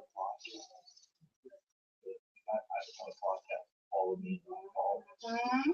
And then There we go. follow them. And they'll follow Nice, you. that was And I will help you. unnecessarily rude. You can see what they're doing. Because I had to get in my work And then account. you can copy that or reach out to them and build before that way. It's not gonna- That's. How about I just do that? I'll just do that. Yeah. And here's my password recovery. And I can minimize this guy. And where's the here? I've got very little. Okay, cool. And this is my. Yeah. It's a very open community with a lot of people. What's your name? Thanks, Chair. That was, I used to work with PowerPoint, like, and they were nurses and talk about food out. Talk about food out. And I, with my job, like, you all these PowerPoint experts. What's that? Yes, they put on new arms, and then you have to use PowerPoint, and they're like crying. Okay. Thank you very much. Can we open that door to the outside so we can let us in something? Let's do that. Just take a chair there.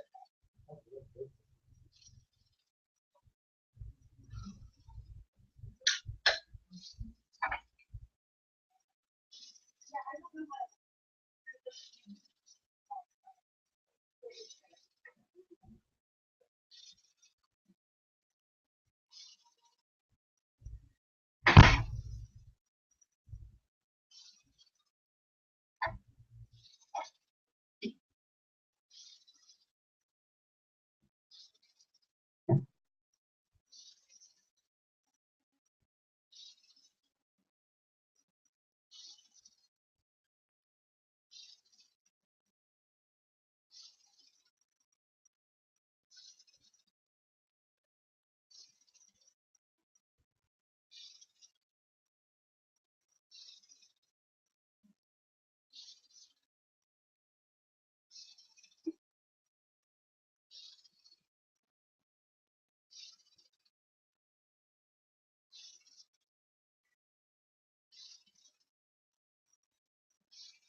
get a couple more folks.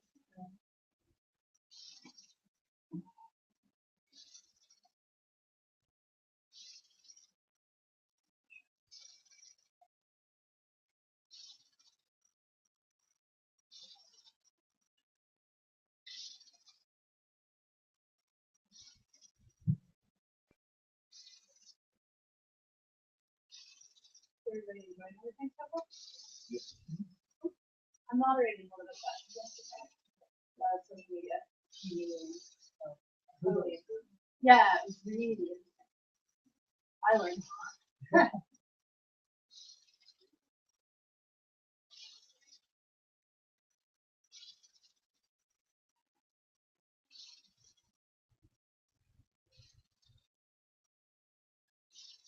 All right, so there's a 2 o'clock session, so I'll just go ahead and so, okay, we're going to talk about pitching a podcast. I'm assuming, are you guys already podcasters, want to be podcasters? Where are you? You got any tickets?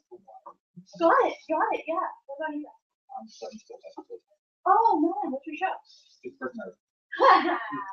That's awesome. I love that. I'm going to look that up. It's awesome. Even better if I love it. I gotta see this.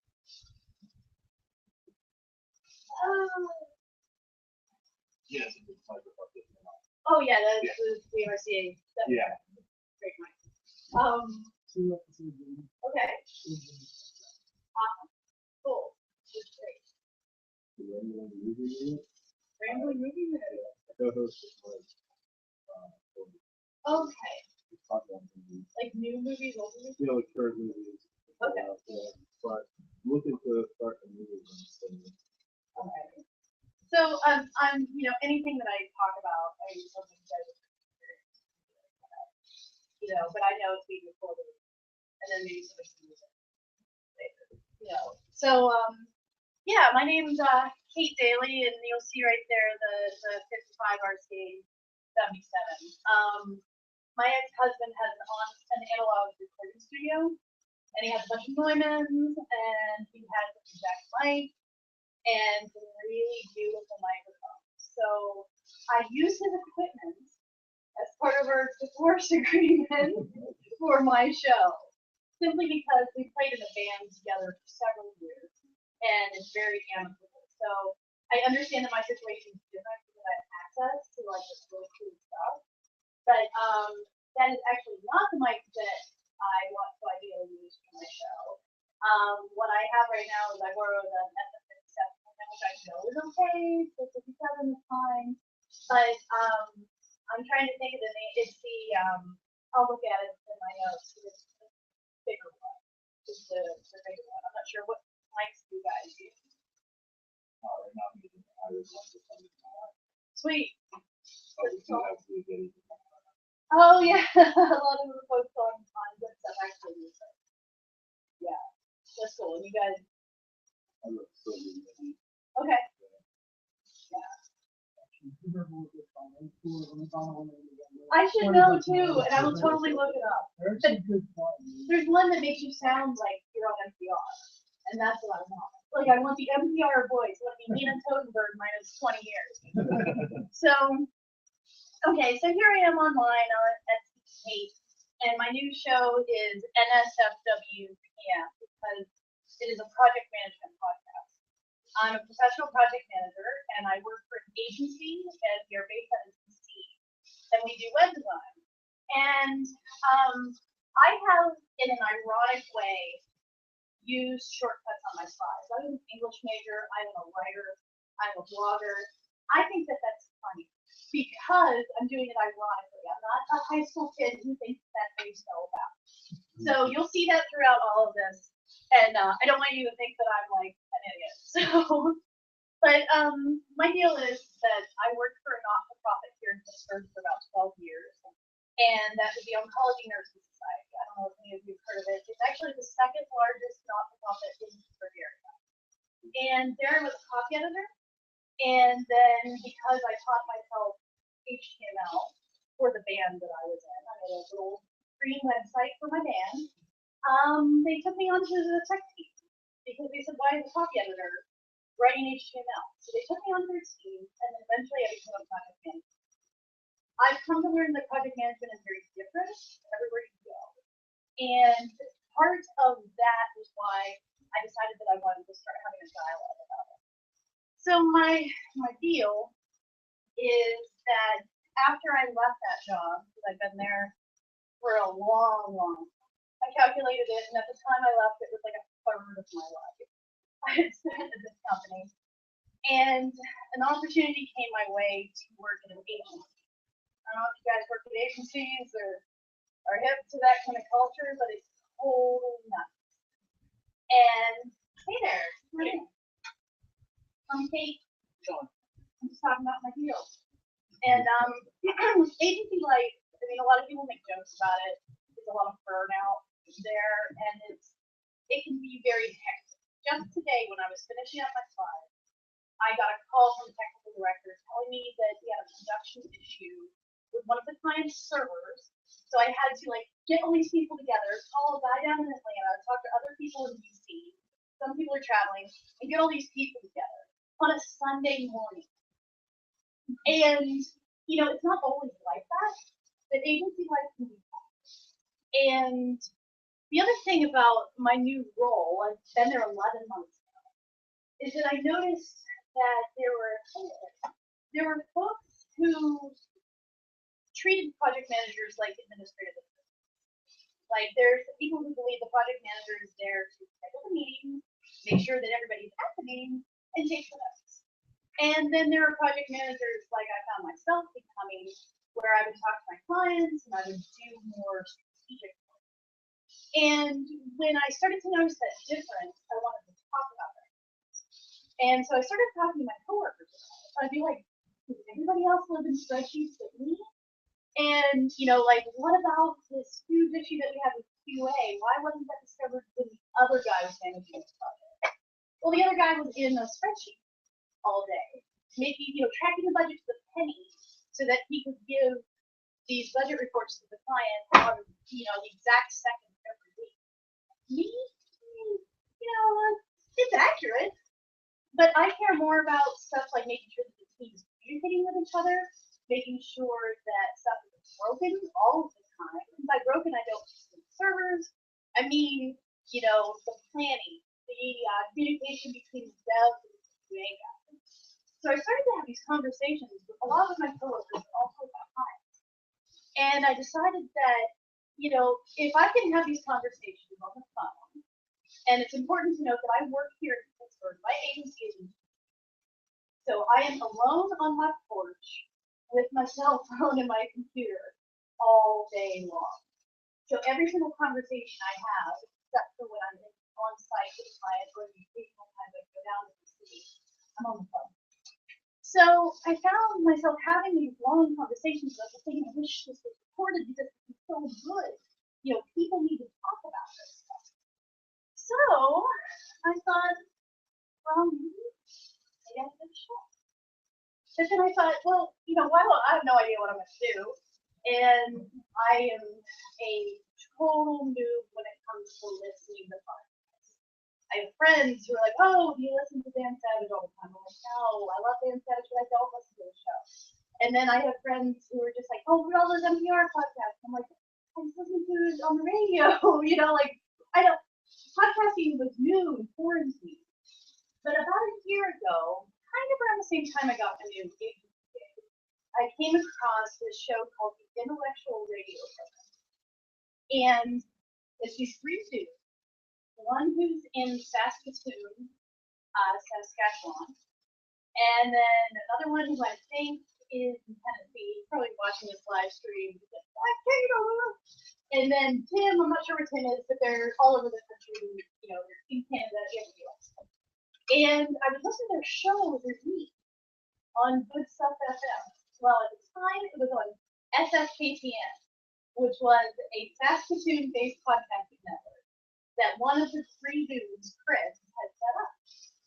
And so I would listen to this every week, and every time I missed it, I felt like I missed out on my life. So they would stream it live, and they'd have a chat.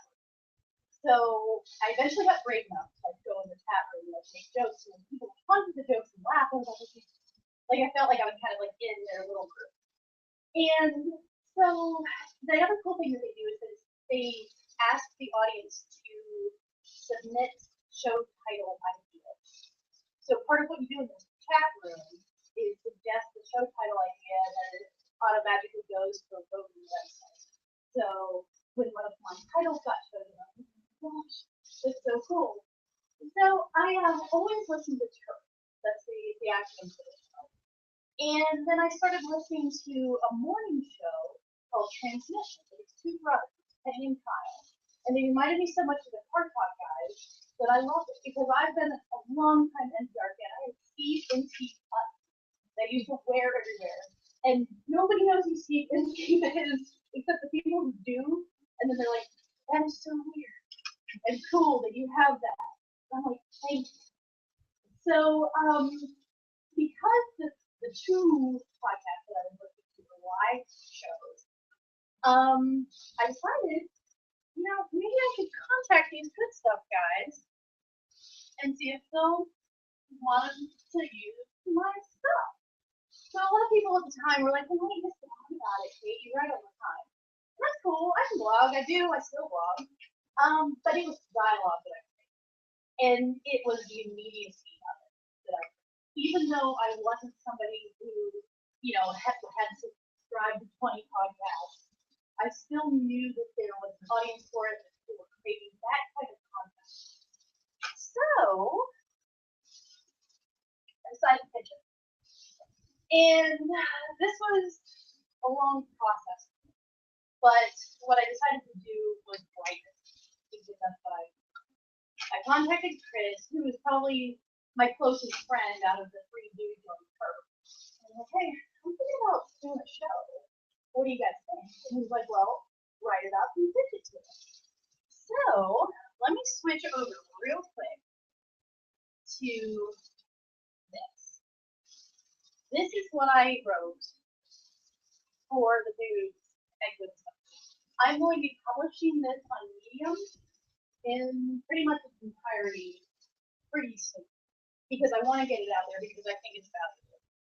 But basically what I did was wrote this manifesto of sorts, you know, describing myself, describing what I do, trying to add some cred, saying that I had some funny tweets once, and that I have 2 children, and I work somewhere and I'm in a band, and that I was loosely affiliated with their network already because I was a listener, and I had been interviewed for their newsletter.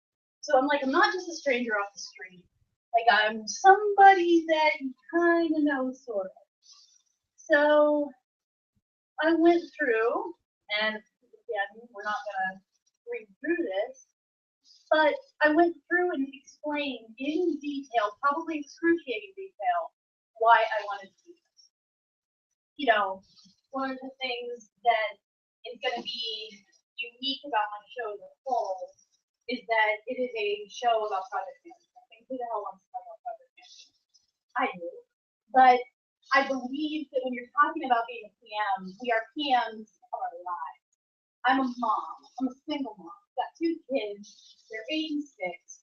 And I have to manage their lives all the time, from the cereal to the baseball practice to, you know, Millie asking me once a week to sign her up for karate, and yes, I will someday.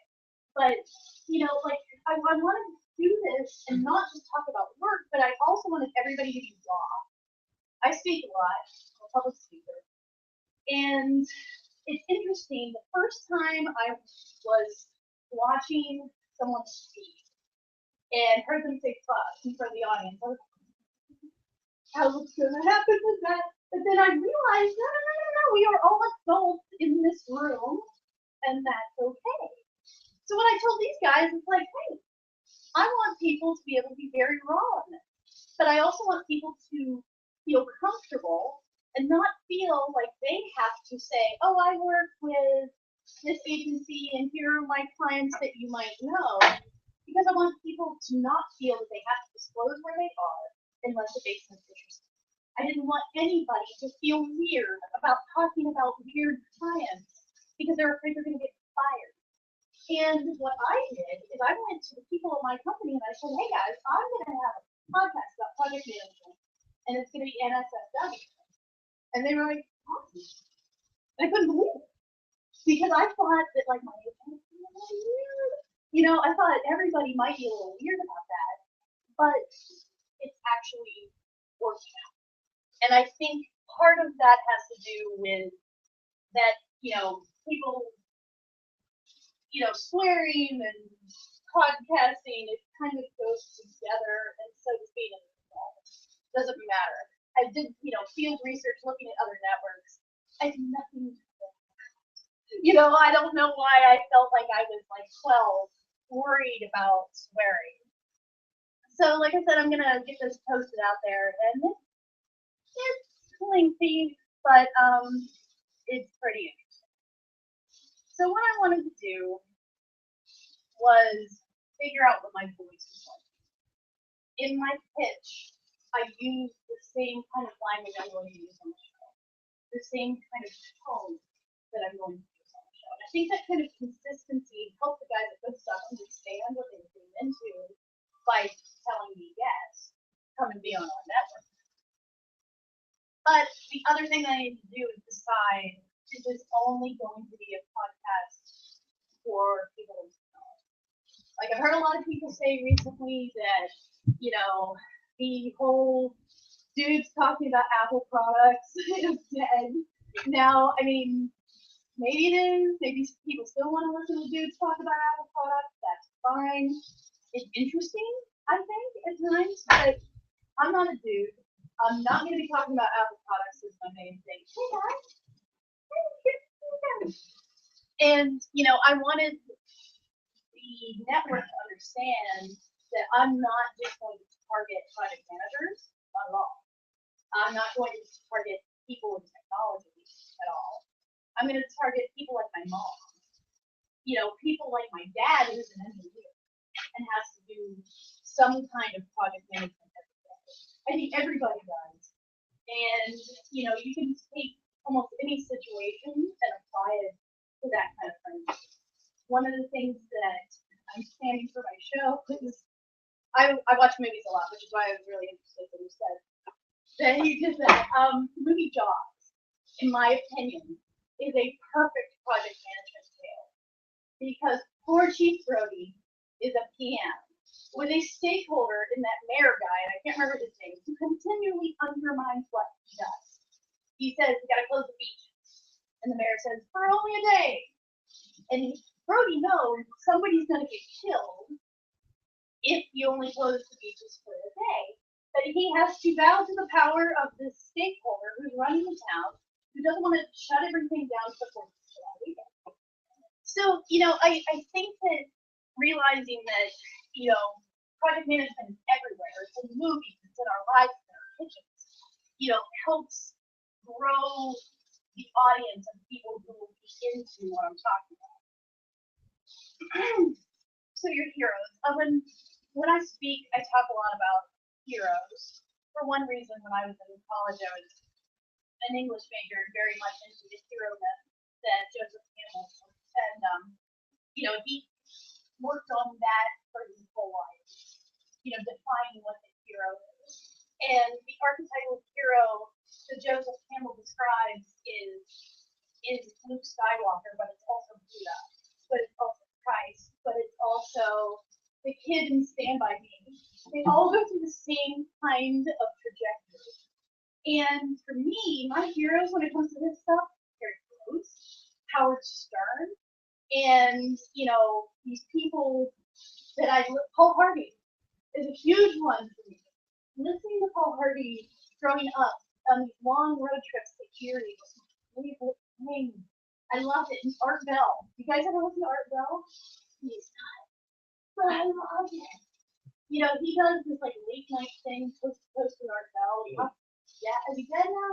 I don't know if he's dead, but Did they give it to somebody else? George Norrie has it now. Same format, same conspiracy theories, contrails. Yeah. Is that how it's But they run the old Art Bell on weekends.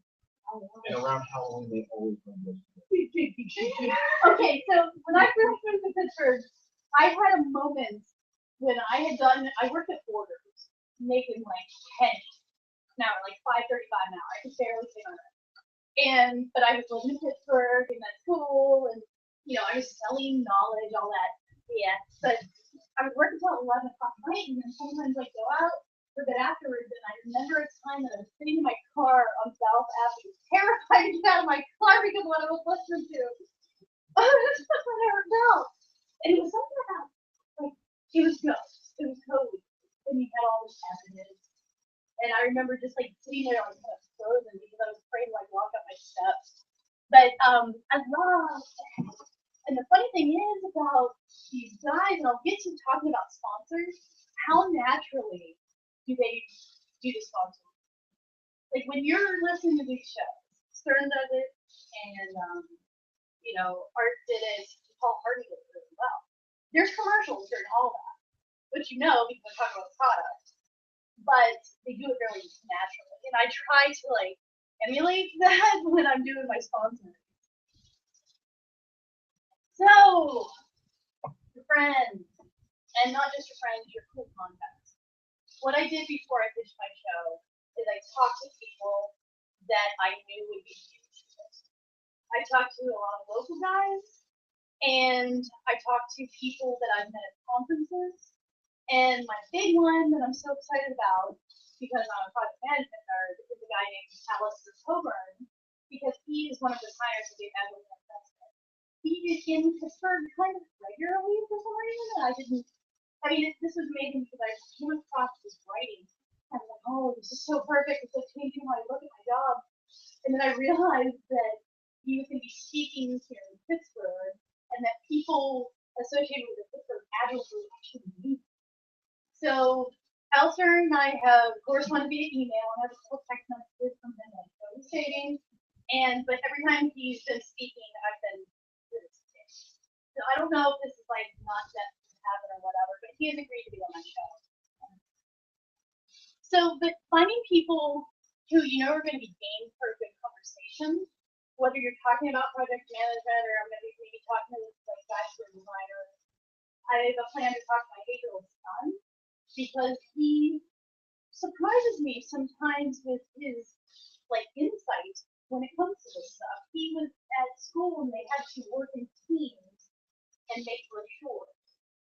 And when I went to the little presentation, I said, so tell me about your challenges with this. And they said, well, we had to decide who's going to do what and whose stuff was going to go first. And I'm like, that's what I do at my job. And like these 8-year-olds are like, huh? But they don't realize that that's the kind of skills they're learning. That's like what you do on a daily basis when you're trying to manage any project, not even a web project.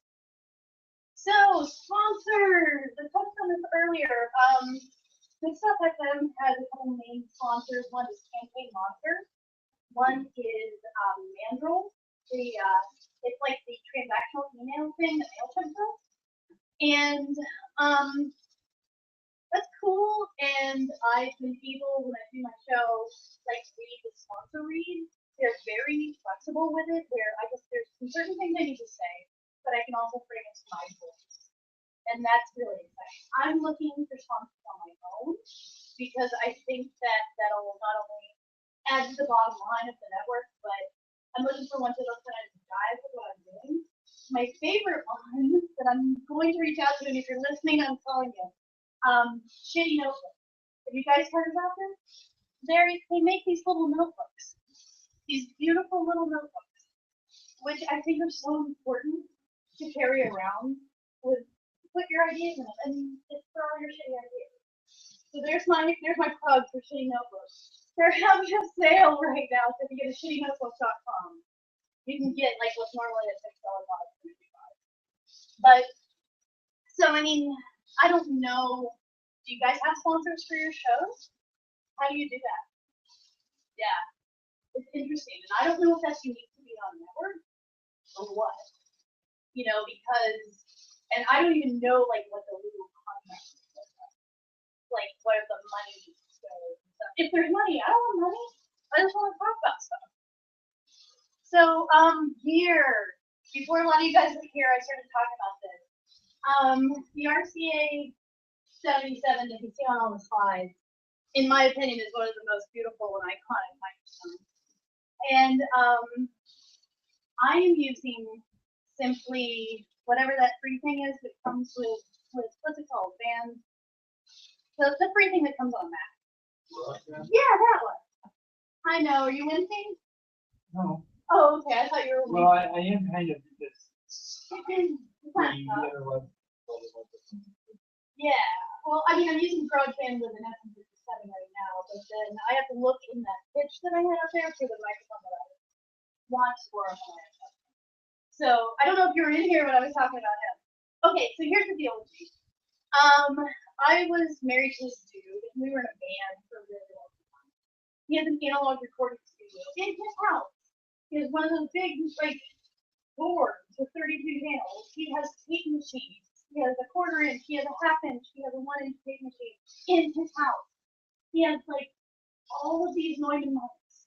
He has all of these RCA mics. He has all the mics that you see. If you watch the movie Ray, that has so many gratuitous mic shots. All the mics you see in the movie Ray with Jamie Foxx, my cousin knows. So what I did is I was like, hey, Bill, all this stuff, and you're not really recording that much. I mean, analog recording is great, I guess, but it's really expensive, and everybody can do it with Bandcamp, or they can go and buy Logic, which is worth the money, or they can go get Pro Tools if you want to. But analog recording, although I totally believe in the value of it, yes, I can hear the difference. And yes, do I love vinyl, all that stuff. You know, these mics sit in their fancy cases in the Logic cabinet a lot. And I thought, if I have access to this stuff, I'm going to use it. So, as I got this together, my friend, Carrie, has a new show, also on the same network, called I Guess for Grown-Ups Now. And Carrie and I were buddies. She's awesome. And she asked me to be a guest on her show. And this was a huge moment in my preparation because I've never been a guest on anybody's show. And, you know, like I said, I speak a lot. I'm in a band, so I play a lot, like on stage and stuff. But I didn't know what it would be like to a one-on-one conversation with people. So if you find, I guess, for grown-ups now, episode 5, which is about birth control, Carrie and I are on there having a very frank discussion about that. And it was an awesome experience because I felt really comfortable. Did I have a glass of wine at 2 o'clock in the afternoon so I could do this? Yes. And I don't know if I'll need a glass of wine every single time I record with a guest, but maybe it helps the content for that, but it's really interesting to do a really good experience. Was that in person? No, she's in Saskatoon, Canada too. So how did you? Okay. Yeah, she had a fancy mic and was going into her thing. Oh yes, thank you for asking that question because I just was using like my earbud thing with a little mic on it. But sorry, I'm a guest on a future show called Show Me Your Mic that's coming out soon where we talk about how to do that. There's also on good stuff. Like a lot of them are audio file or podcasting. So they talk about podcasting, talk about here, and on Show Me Your Mic, it's myself, Kyle, who's out in California, and Chris, who's up in Canada, having a conversation about how to do that. And they use me because I'm such a nerd. Because I don't know anything about anything. And so, I mean, other than like some basic understanding of it, you know, because I was around the studio, but I never understood like, you know, doing it visually. I understand like splicing tape and I understand channels and all that. But so that's gonna be coming out probably within the next couple of weeks. So that's gonna be a really informative show. So write it down, and this is where my shitty notebook comes in. And then I also carry around a field notes one if you guys are into those. A plug for tiny products. I decided that the only way I could keep track of all of my thoughts, whether it's for my writing or for the show, is that I had to carry this around. I mean, I can do it on my phone sometimes, but if I'm like, I was at a Catholic wedding in September, and I didn't want to be on my phone, like writing stuff down, because people would think like, why are you like tweeting this wedding? You're in church. And but I wasn't like tweeting. I was like writing down notes for the show and for a blog post that I want to do about like institutional marriage and all this stuff. And but I found the biggest, way to keep track of all that spinning, all the spinning ideas is to write it down. I even recommend it to the developers I work with. And I've heard some people call it like your personal engineering notebook. Like it actually has like an official name sometimes. Just keeping your own like little journal stuff. And but I found that these are handy. I use Evernote all the time when I'm on my machine. And I do have a couple of notes on my phone, but I prefer analog notes, I guess. So I went to record my first show. I just sold it. And man, it was so weird because I had everything prepped. Like I had like notes for it. And I had magically a day alone at my house. So I got everything set up and I plugged in the mic and I messed with the thingies like to like be like male podcasting voice, female. I didn't know what any of that meant, but whatever sounded right. I chose it. And I started recording and I got sick to my stomach nervous. I could not believe it. I speak in front of crowds all the time and I was in my dining room with a microphone and I was so nervous. I was shaking. What? I had to stop. And I was like, oh, I can hear my voice like wavering on the recording. So I was like, and I like stopped and I was like, what is going on? I don't know. I can't explain what happened. And maybe I was like sick of the flu and I didn't know it yet or something, but I'm just curious, is that common? Like it is? Because I would rather like talk to people. Like I will talk to the guy behind me on the moving lawn at the airport. And I would do this. I used to go to my radio and tell you how many people on the team. You're sitting in a box by yourself. Yeah. And you know that 50,000 people, but you can't see one. Yeah. You have no immediate feedback. Is that it? It was because of that. Mm-hmm. Thank you for giving me the words to describe what happened. Because it really caught me off guard. And it made me nervous. I was like, can I do this? Like, can I really do this? I signed up for this. I wrote this down the 7-page manifesto telling them that I would. I committed to this. And I freaked out. And what I ended up doing is I re-recorded the intro stuff. And then I didn't have a last line, because I'm proud of it. But I did just kind of go with it. And I did try to push it. I did. Well, you're using public speaking. Yeah. So you have people saying that you're getting a response to what you're saying. Yeah. Even if the audience is silent, you're getting a response. I'm getting a response. When you're in a box by yourself, there is no response. There is no feedback. It is unnerving. That is why it's so hard for comedians to approach studio audience. Most of the comedy albums you'll ever hear are live albums. They have to be. You're right. Bruce gets into it while Cheech and Chong gets into the audience. But they had yeah, and they had a lot of others. So,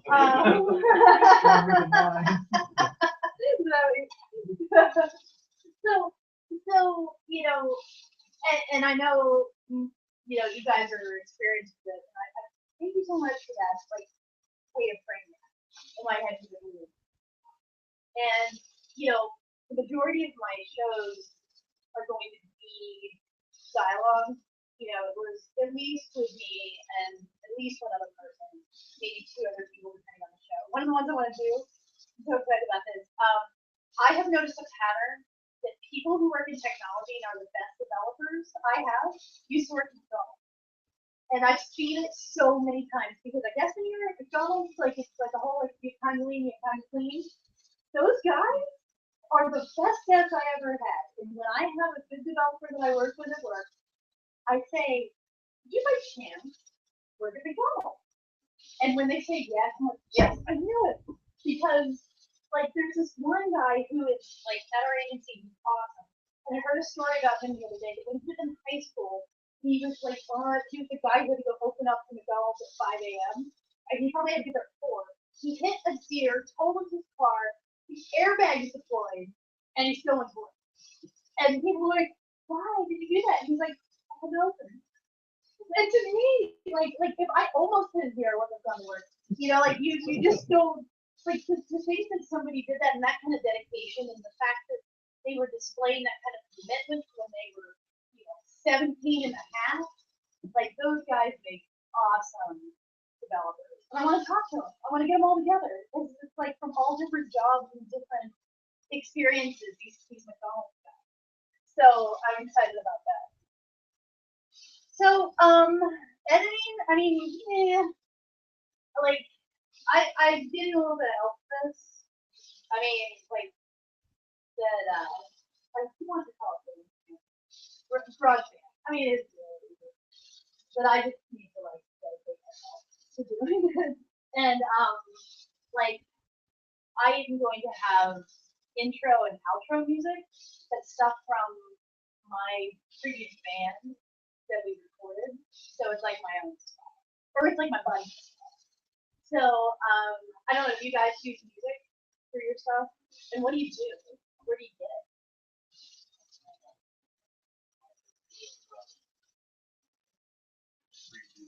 Yeah. Do they have good stuff on there? Kind of. What? It depends on what world it is. Some of them are really good. Is it like a snippet? Well, Or is you it like know, a- you can hold songs. And you just type in like banjo? The banjo? Okay. In those, there was, I don't know if it's still anything. There was a site that allowed bands to submit their music for use on podcasts.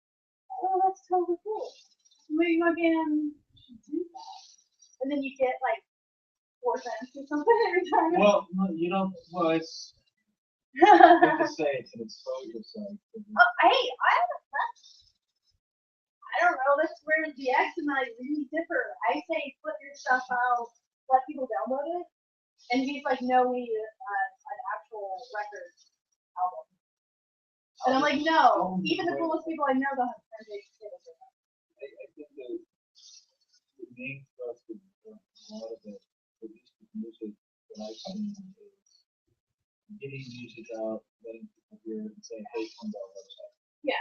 And I think that's how this site was set up, is that if you use the site and then you, hey, I got this, and then Yeah. so much shit. Here's the Okay, website. so that's so cool. That seems like a deal. And I mean, like my current band, we have an EP out. I'm not using my current band's music for my show, but I'm using my old band's music because we were so. And I have a lot of like type things. So yeah, it's editing. There's a million dudes out there who love it, or learn it yourself. I don't know. Does anyone use Boss Track? I know Dave Mansueto. I haven't done it yet, but I'm curious, and it seems to really have some cool tools on there. So then, read about it. You guys on Twitter probably on Twitter. I'm on Twitter. She's nice. And but I have set up an account for the show, and I was excited that it had like people following it. And full disclosure, my first show could be posted tonight. So I mean, I was really hoping to do it this morning, but then I got the work call and I couldn't do it. But I have like a followership on the NSFWPM thing, and it really made me happy. But you know how I got it? There was a digital project management conference in October, and I started following that hashtag. And people were putting quotes out, and I found a site where people might not think this is how I found it, where you can make fake gravestones.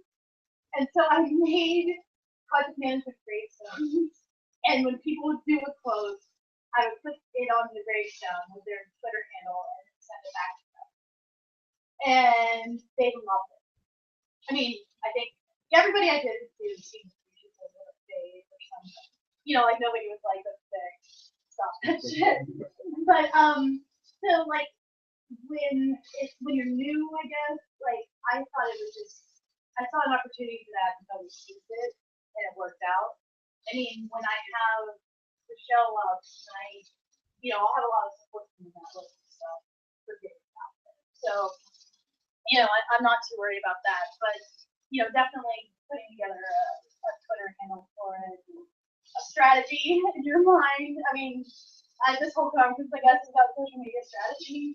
I won't even like, you know, spend a whole lot of time on that, but I do have a lot of interesting ideas because I think that a lot of people feel like it has to be kind of formulaic, or I feel like it's a little more organic, but then again, I'm not a brand. I don't know. I ignore the brands on there. And the biggest and best advice I got from the guys at the network, whenever people were involved in this, was even if you're not going to do a weekly show, commit to some kind of cadence with your show. And because doing weekly shows is and too many unexpected things happen with my job, with my clients, my kids. I cannot commit to that. So I'm not going to want to commit to that because I don't want, you know, say I get an audience, I don't want to disappoint them by not having a weekly show. I do think, though, that having, like, I'm going to try to do it twice a month, and I want to try to stick to that because it's going to keep me disciplined. And I'm not going to be like, oh, well, it doesn't matter. You know, like, if I don't commit to that, then I'm totally going to make excuses. And then I don't want it to fall apart. I don't want to disappoint the people who made an investment in me. And, you know, there is no monetary investment. They gave me a platform. They said, yes, your content can be on our network. So, to me, I take that very seriously because it's an endorsement and it shows a lot of trust. So, I also don't want to break their trust. So, you know, when I get these shows out there, you know, I'm going to do it on a scheduled basis. And I think the best way for me to do that is to record a whole bunch of stuff in advance so that I have something in the can should anything, should life happen. And I mean, I think that that's where they keep doing it. Like, you know, I don't have the numbers in front of me, but I know sometimes, you know, there's live shows where there's like one person there, there's like live shows when there's 100 people there. At my old job, they used to believe that every time we did, at the time, they were calling them webcasts or webinars, like there would be like thousands of people. So they would be like, well, you have to get a contract that'll support 3,000. And I'd be like, there's only 6 nurses on this. No. And there were 6. Sometimes there were 4. And it's funny, like everybody's expectations were like blown out of the water. I mean, well, excuse me, they were not blown out of the water. They were extremely optimistic. And I think having realistic your expectations when it comes to your numbers is wise. I don't know. I think it's made a show, so we'll see. But that's it. Thank you. You guys have any questions? I mean, we've kind of been talking throughout the whole thing, but here's my. That's the handle for myself, the show, and good stuff that I found. And then here's some links where you can find some of the stuff that I've done. I was the creative voice speaker office. And there's where I write. I put all my stuff on Medium. I know a lot of people are like, why are you going to do put it on your personal blog? I will put it on my personal blog, but everybody just like there's people reading Medium, so I'd rather just stick my stuff there. And the Pastry Box project is a daily site. They publish one thought a day, mostly designers and people in web development. But I've had a couple of thoughts posted on that. It's also interesting because there's a gentleman in Europe who runs this site, but also a woman here in Pittsburgh named Katie Watkins, who is one of the editors for this site. And it was really cool because I followed them for quite some time. And when I found out that Katie was parent Pittsburgh, I was like, oh my god, this little connection. And now she's my friend and we go to Ives sometimes and buy comic books. She's the one, she turned me on to Hawkeye. Yeah. I know, right? So, okay. That's it. Any questions? Down? I did. Oh, there you go. I just checked. Yeah. It's called Podsafe. Podsafe Music Number. Let me put that in my I shitty can't notebook. pull it up on my phone, but that's what it is. Okay. I've used them. They're pretty good. Okay. This is Podsafe. Podsafe. Podsafe. Podsafe Music Network. Okay. Music Alley is also another one that just came up. I'm not familiar with them. Okay. That's cool. I mean, I'm interested in it as a podcaster, but also as a so Music Alley. Music Alley is another one. Okay. I know BBC releases that subscription. It's royalty free. Is it a nominal subscription? I don't know. I only have a subscription that's nominal. I don't know if they're doing that. I mean, I work in radio. This is before Yeah. mid-80s. And we bought this whole huge library from BBC. I know they're still selling the library. Yeah. And do the sound effects and music and loops and bits. And, Wow. one of the other DJs in trouble. Yeah, I was working for a radio station, BIZ, Okay. and when they executed Bundy, Oh yeah, totally. You know what? That's the only issue of the National Enquirer I ever bought. when they, it was like 10 o'clock in the morning, 10 or 7 Yeah. and right in the middle of that cart, the new track room, Yeah. they put it in the middle of the song, they put the song down, right in the middle of the song, and it's that Crackle Pop by Bundy, Oh. pulled it out and raced the cart. Oh. Wow. Wow. And they couldn't prove that he had actually done it. Did they erase the card? Because he erased the card, and he not only erased it, but he took over the That's crazy. I've not thought about Ted Bundy in years. Thank you for reminding me of Ted Bundy. But yes, I've been to the shopping safe. I bought that issue of the Enquirer that had his like. Isn't it gross? Like, why would I do that? Yeah. I wasn't.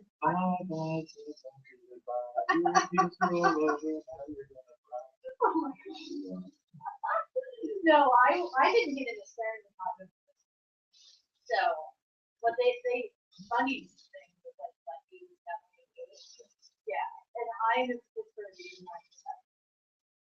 So I even bought a serious subscription for a while. I got it. Well, thank you all for coming. Find me on the internet. And listen to my show when it comes out, like tonight. So yeah, and contact me if you're interested in being a guest or have ideas for the show or anybody else who.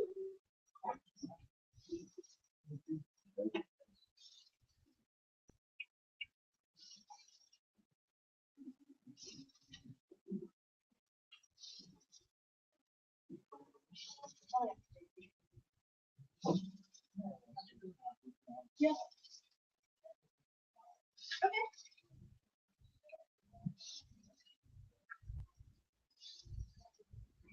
Oh, cool. Is it been fun like you? Okay. Oh.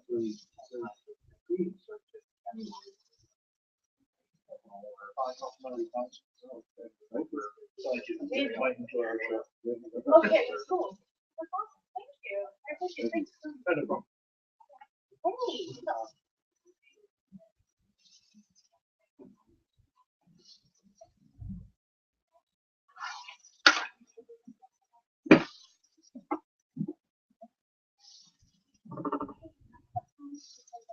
Hey.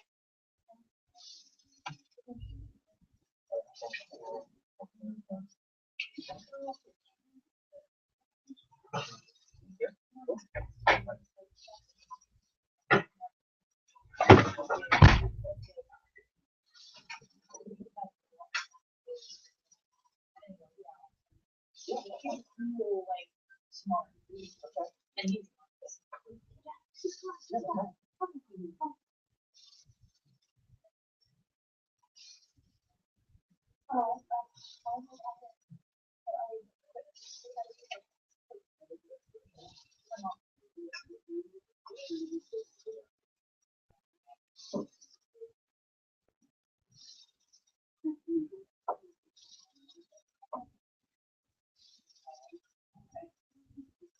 I love this small town. I do. Hey, thank you so much. That's great. Okay, yeah. Okay. Yeah. Awesome. Hey, no problem. Thanks. Hey, yeah, thank you. I really like that song. I don't know. I think the other thing you can do is contact them. Yeah. Because you know what? Being in the band, that's how you freak out. Like with excitement. You know what I mean? And you would never say that. It depends on what it is. Well, and it depends on what your what the label is. Yeah, you're right. And we don't have a label. Well, if you're an independent, then yeah. Yeah, this is us. You know? Just me and some dudes. Yeah. Thank you. What's your name? Sean. Yeah, thanks, Sean. I appreciate you. No. Oh, I got finally like on 50,000 on. the tweet. I'm really mad at myself for forgetting my website. Oh, thank you so much. That's really great. I love that. What's your name again? Sean. Sean. And I'm not joking. I'm like Awesome. 50,000 on. Okay. Oh, you mean like all of which describe different things you do? Which one is most appropriate? Well, this is the fun show. Okay.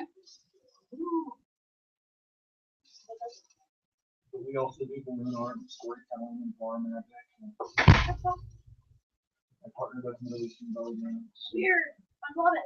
Presto Burlesque, which is a fun keeping working on creating. Oh, great. That's awesome. Cool. Yeah, thank you for coming. Thanks for your dialogue too. She's doing a Presto Burlesque, is a burlesque stage magic. And as each piece comes off, another spot that she needs for the magic. That's really funny.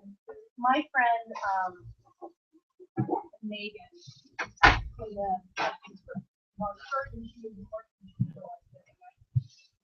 I'm like totally like her stage name is David Swan, and she does an embroidered pack.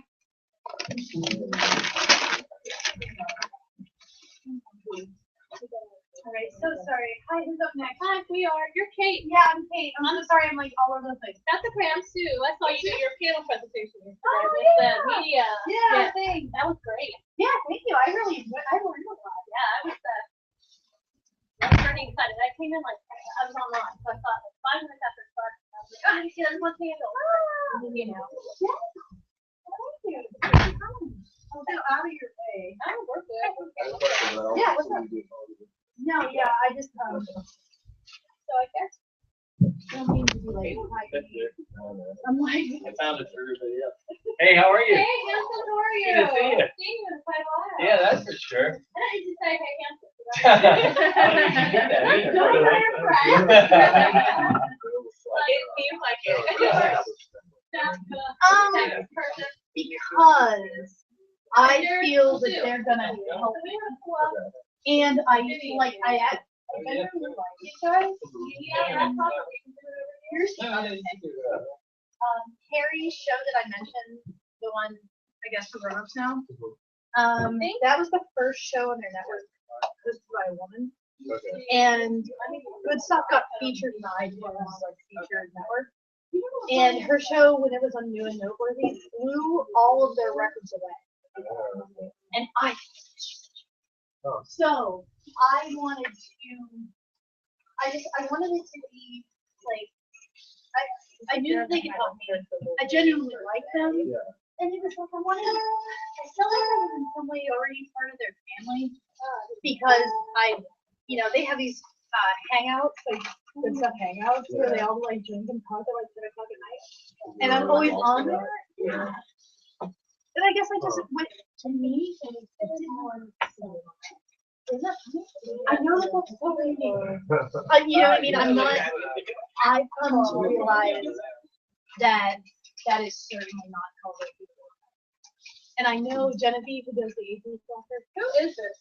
Genevieve. She's wonderful. Yeah, where is she? Is she around this area?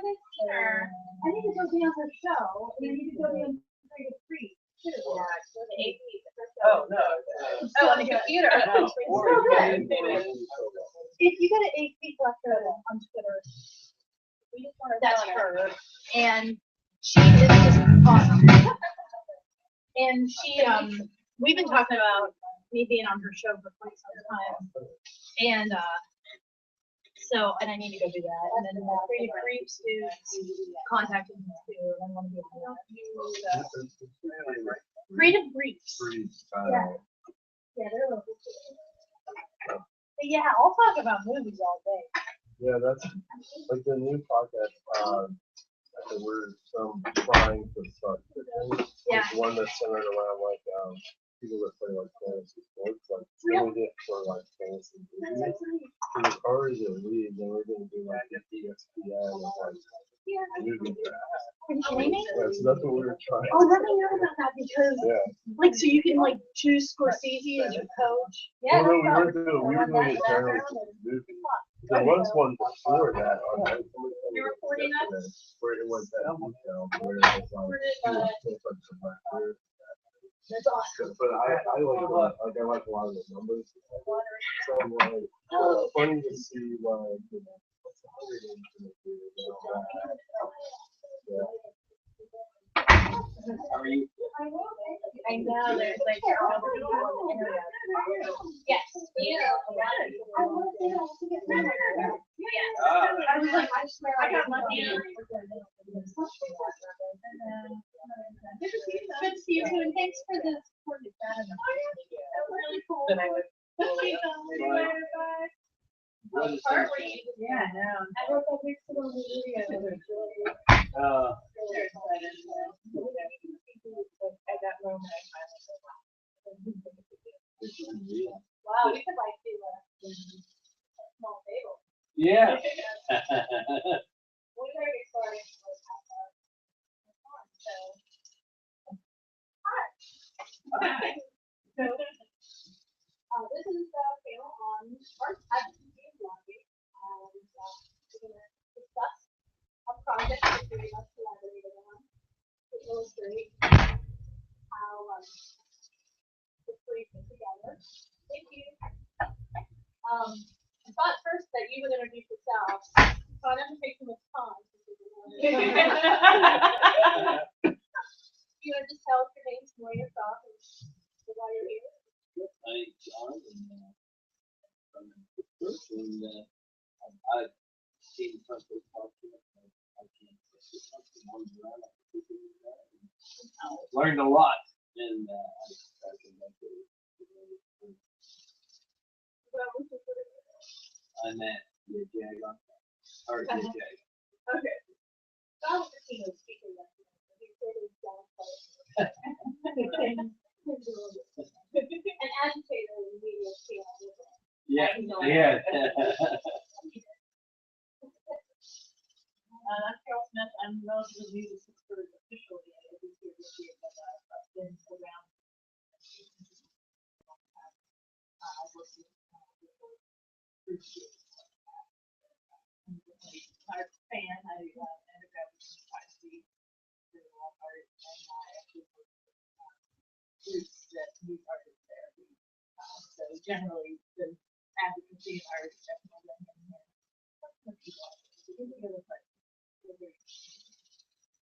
So we hope that none of us are stuck. Actually, Aaron and I weren't even on board when we started. So we have our thing like that. This is not in the background. This is a video that's related to the actual project that we're discussing.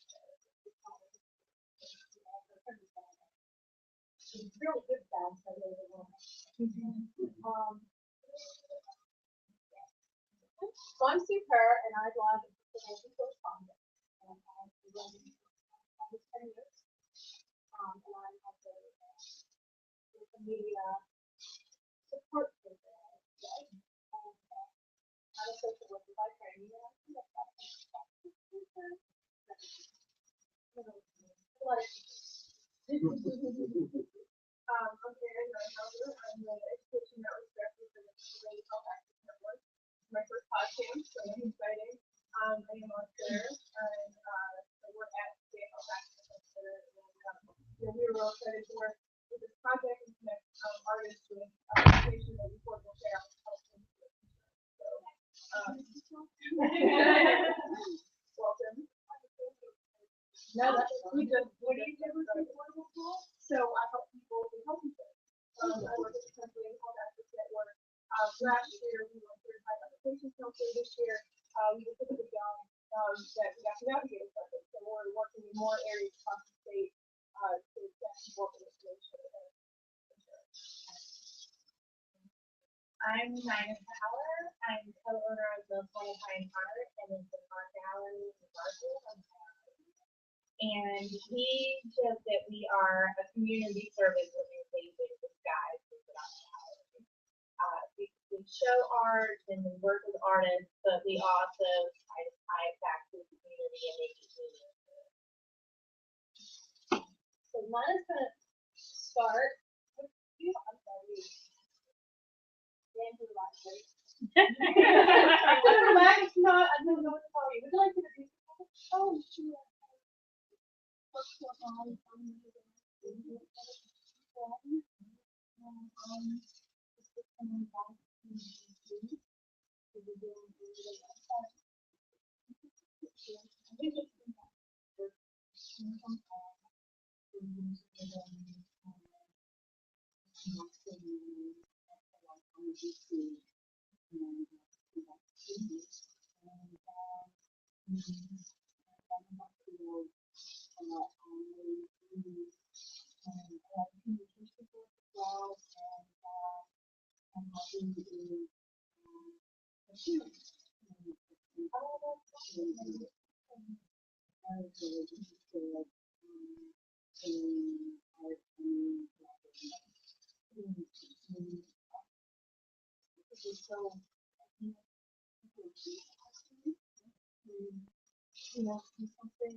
My real job is marketing,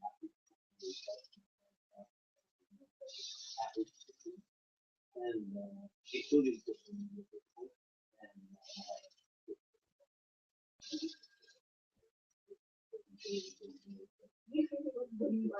it's just sort of humor. People can't buy and something. We're going to reintroduce ourselves to that, so we'll get that. Okay, Lana's going to start off and tell you about how the project's started. Okay, so, most Point of Fine Art, as I said, we're trying to do art that centers around the community. And one way that we approached that this year was we started the resident artist program, where we took 12 artists in the community who had ideas for community service projects where their art would become an integral part of the company. And we brought them on board and worked with them to make that. Within that, we started working with Now New Eyewear, which is a local eyeglass company. And they were interested, they donate part of their proceeds, all the proceeds,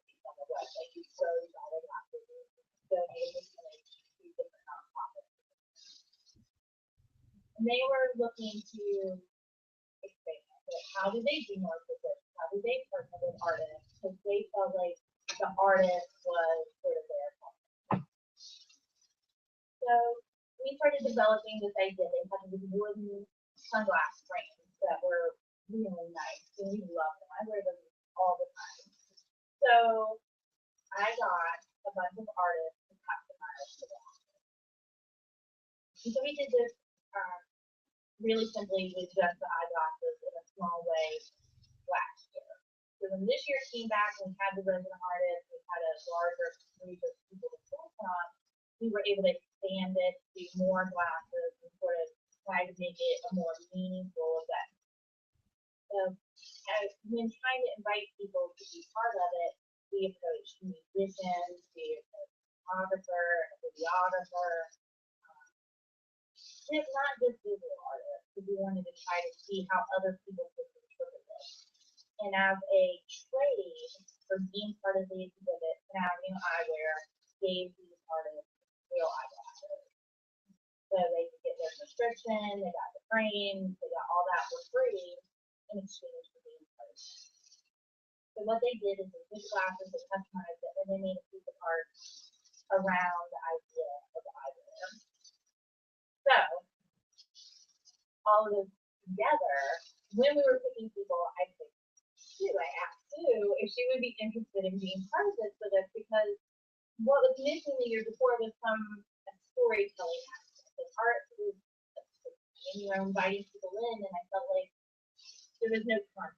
We didn't have, why are we doing this, or anything like that. So, but Sue, in my life, I saw her as an art and an advocate already. Already out there writing about people's stories and about healthcare, and we still know what to do. And she did. So, mine approached me. I was very passionate about it, but I like the bar. And it was a challenge, and I thought, oh, this will be great. And typically, as a blogger, when I'm supporting the community event, I'm in a promotion. So, you know, I'm doing a post about it. I try to have something interesting, that you get details out there, and mostly just getting people, raising awareness of the event happening. And then sometimes I turn the event, and I have people sort of review that other critique or something like that. But I've never, in a million years, thought of myself as a journalist. I'm not a trained journalist, I'm not a writer. I refused to keep a journal when I was a child. I did a master's thesis on art and politics. I'm glad that I don't talk about it. I didn't see myself that way. But I just thought of myself as a blogger. And what that meant was pretty practical. And so when, you know, Nina and I were discussing this, I thought that a format that I really like to use is the Q&A format, question and answer. And I use that a lot with musicians writers. When people are touring from small venues, and things like that. You have to understand the interview them. And I like the Q&A because I try to ask their questions, but I allow them, you know, it's amplifying their voice. I'm not sobering what they say. Just, you know, I might edit or something. And those go over really well. So I thought, oh, let's try that. And boy, did I earn these glasses. I did the Q&A with 12 people. We did a lot of work to do that. You know, but then also there's a lot of editing involved with formatting, writing, building the hashtags, and spelling people's names and all that stuff. And so I put together some questions that I thought would be kind of interesting because, you know, obviously I want to ask them about their work, what are they planning to do, but I want to ask them about their eye vision and things like that. So, you know, I was really expecting a lot of answers along the lines of my experience. I got glasses when I was young. I was bullied because of that. And eventually, you know, I learned to appreciate having glasses and maybe something about cost. And that didn't really happen. There were just a couple of artists who had those similar experiences to me. What I found were like all sorts of new trends that I did not expect. And, you know, for example, quite a few of them started to require glasses in their early 20s. And I didn't, you know, I wore glasses since I was 4. So I was like, wow, that's kind of odd. then, we were also talking about experiences with children, and, most of them, didn't really have negative experiences. And then I realized most of these artists are probably a decade or so younger than me, and so, the four-eyed character, what wasn't necessarily there.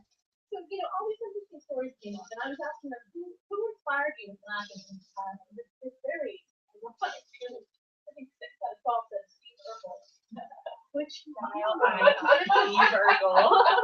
very interesting. And then, so other things started to, come through, and I was really rethinking my whole perspective on this project, what it meant, why they were involved. But other things that came through were pretty serious health issues. So, for example, a lot of the artists understood the importance of eye health,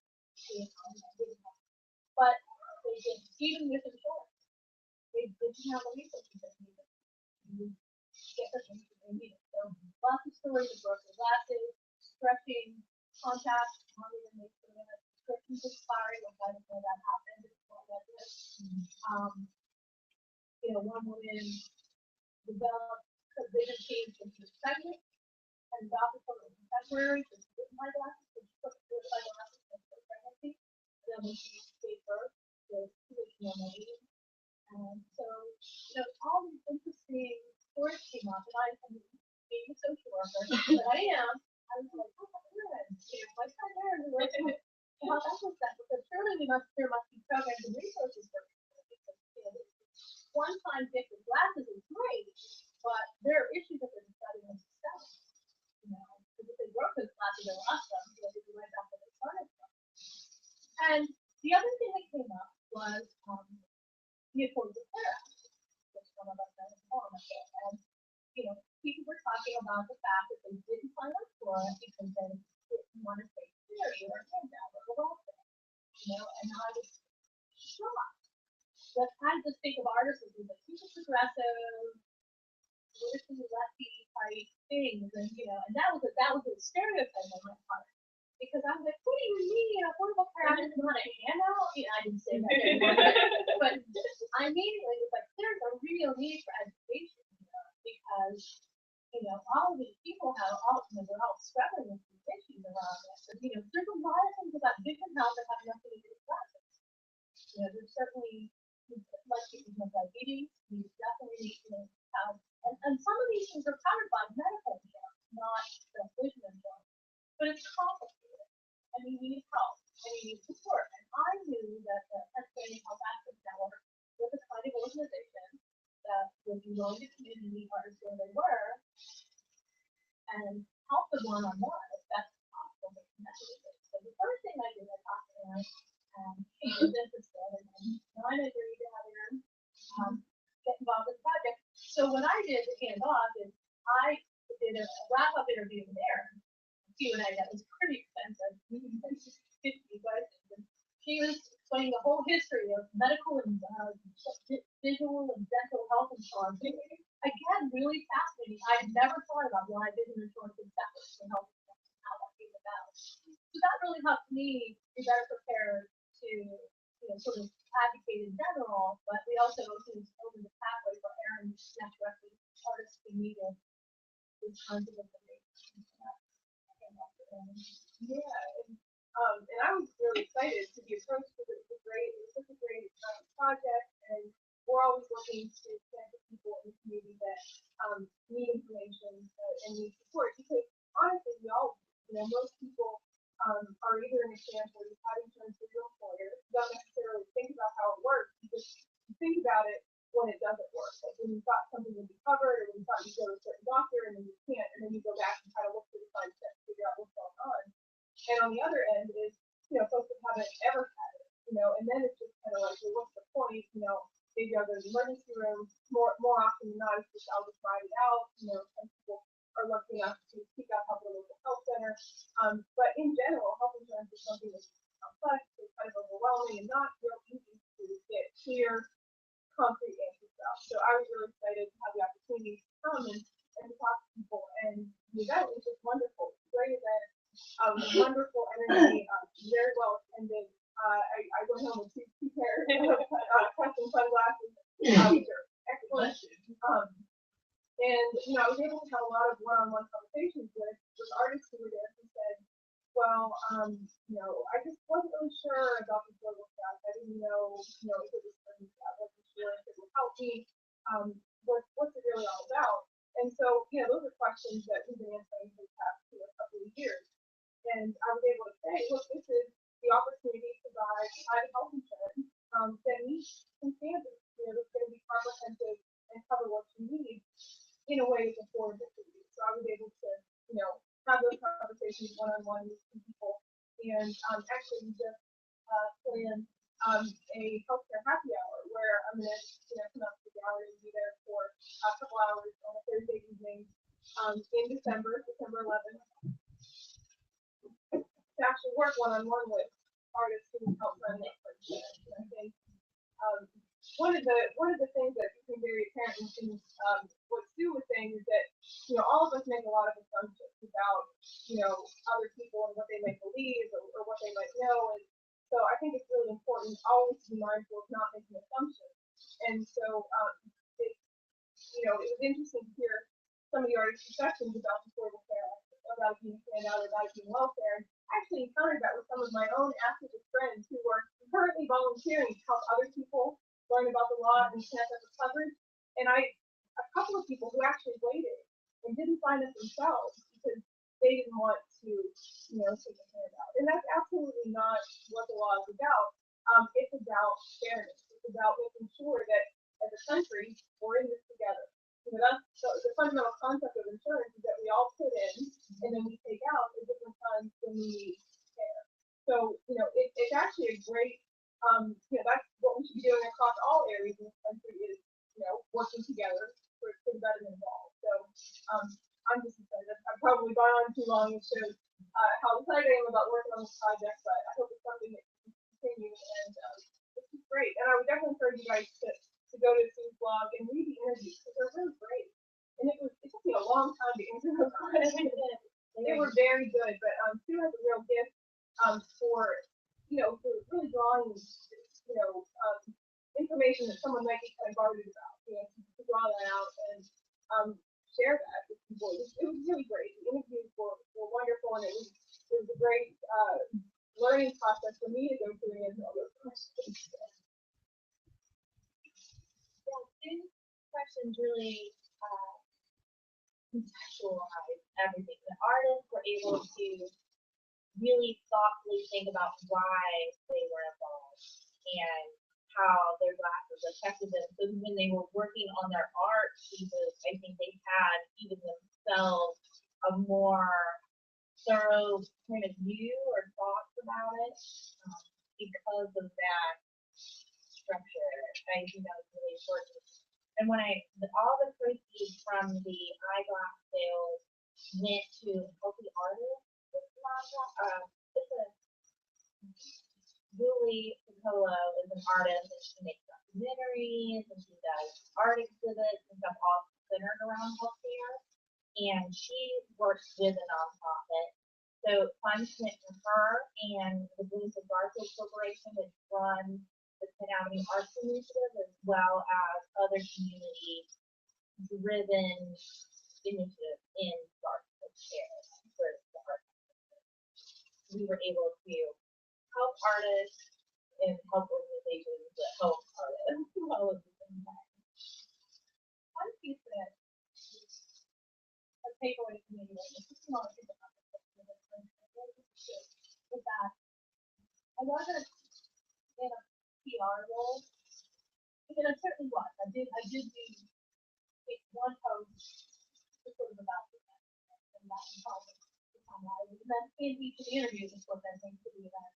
So obviously, I was trying to get people to participate, but it really, was an interesting experience where I entered the community project.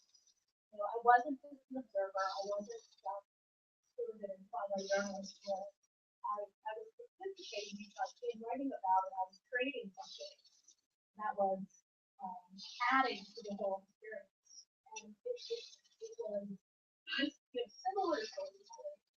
I was also trying to amplify the voice of the artist. And a lot of the artists are visual artists, like performance artists, and are not writers.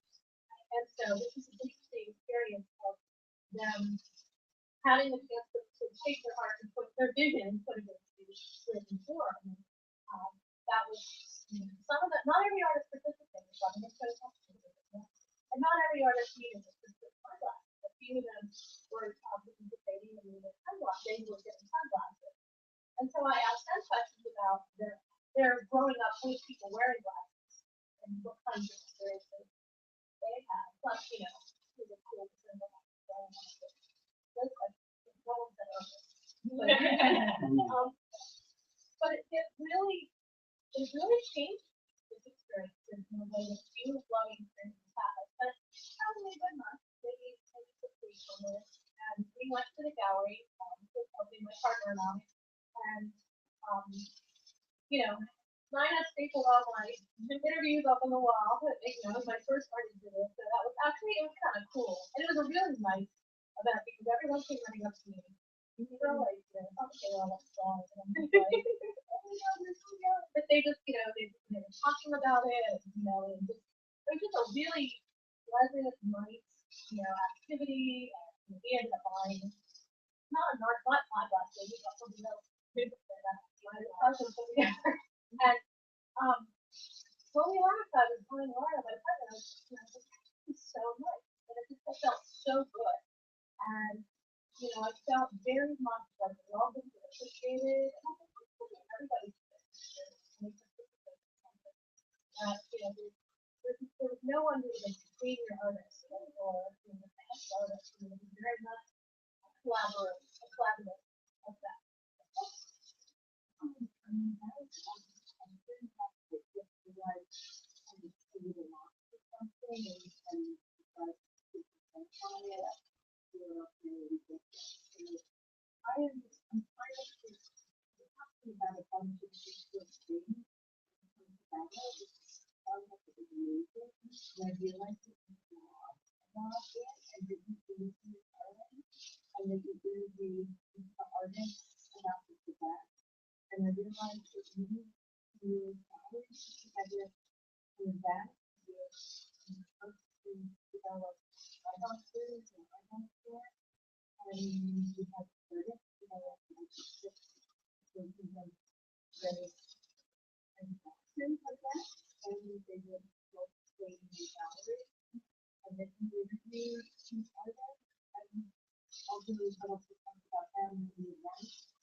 Moving forward to continue the relationship. So this is actually a way to broaden the relationship with, to bring me into the picture, to be able to help artists who need health insurance to sign up for it, and to be able to get that help in a setting that's comfortable and non-stressful for them.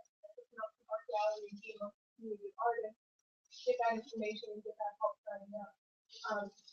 So that's what we're doing in healthcare happy hour. And kind of it would be a gallery and the my classes are then subsequently prior to that we've been involved with the artists and others about executing and recording the city. Yeah, exactly. And for artists and for many people that are self-employed, they're on their own, in terms of finding help for it, hopefully, I think it's going to be a great partnership going forward to be there in a setting that's comfortable for people to have information to be able to check people's insurance, because in many of the plans that are available under healthcare law, certainly vision-related issues that are medically related are covered. Most plans include the recommended routine eye exam once a year. In most plans, they include something for the cost of trainings and lenses contacts. So, vision insurance and dental both are not as comprehensive as they should be. I think that's one of the next legs is the healthcare aspect, right? It's those benefits, but there's at least some right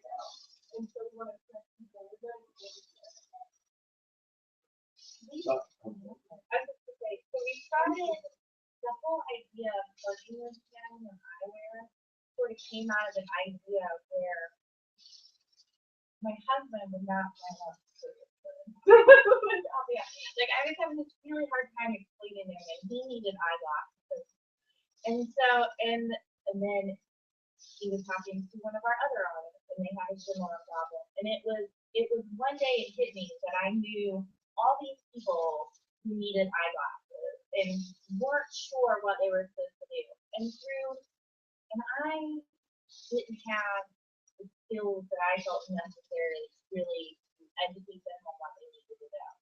So this help bringing in Aaron and like helping identify that they did have these problems, that they didn't understand, and that there was access to them, and they could get health insurance that might help them with their eyeglasses. And so she's now been able to meet with these artists briefly at the event, and then we'll do the healthy hour at the gallery where they come and meet with her one-on-one, and she can sign them up through her system and get them set up with the best plan for them. So it's like we've identified the problem, you know, and now we can, how do we fix it? And then when we look at these people, how do we amplify that voice, like you were saying, we know that these artists have this problem, other artists have also have this problem.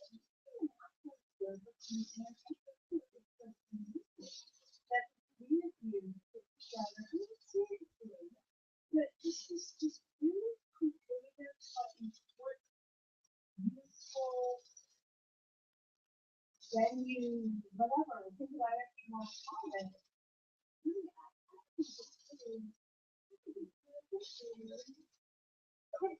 I'll get all emotional. You guys are wonderful.